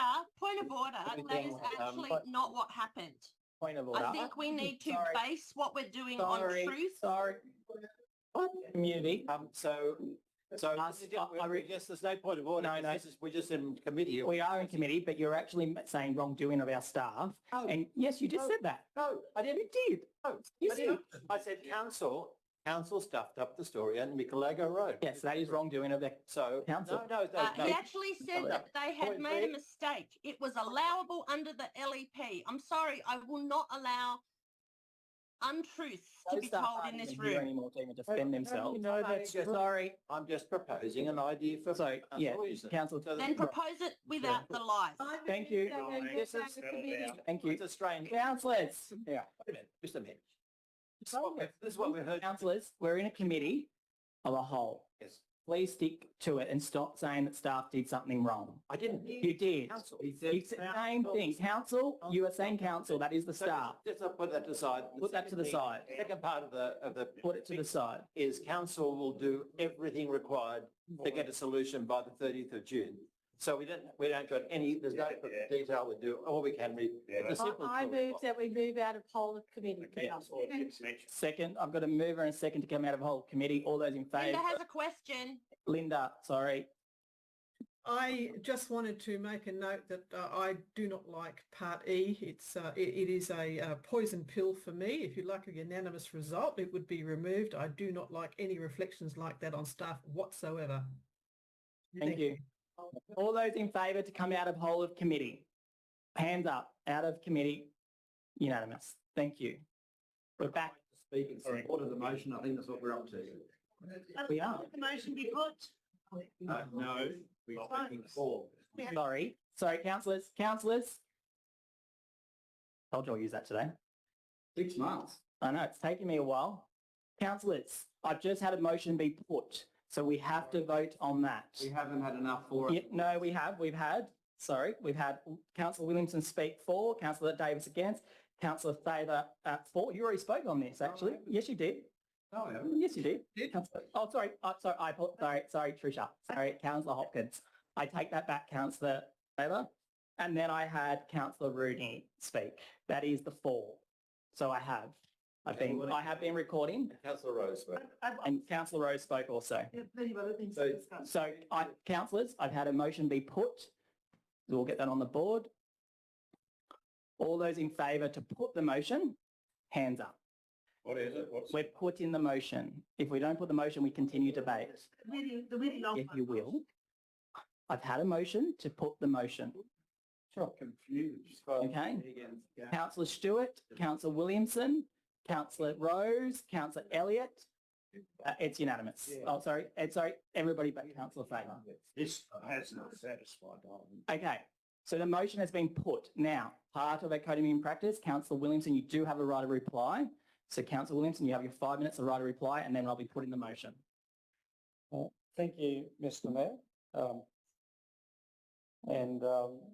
Thank you, colleagues, for participating in the committee session. I think whilst it's long, it certainly is comprehensive. I don't need to recap many of the points because they're all fresh in our mind. I would simply reiterate the harm this is doing, the situation is doing to a lovely community on Micalago Road.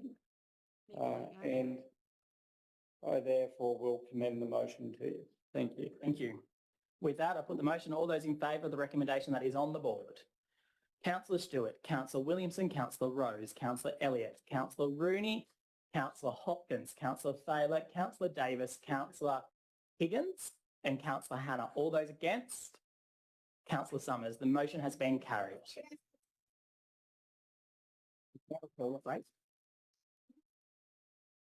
So, councillors, we have gone on a few hours. I've just had a request to have a comfort break. So can I have a mover first? Councillor Fowler and Councillor Davis. All those in favour? Mr. Mayor, I need to take my leave. Yes, thank you. Councillor Summers. Thank you. All those in favour? Good luck. Thank you. We're in comfort. What time is it? Can we come back 10 minutes? So 20 past. I just hope that's... Changes of your face. No, but I would have reiterated. There was nothing was to be achieved.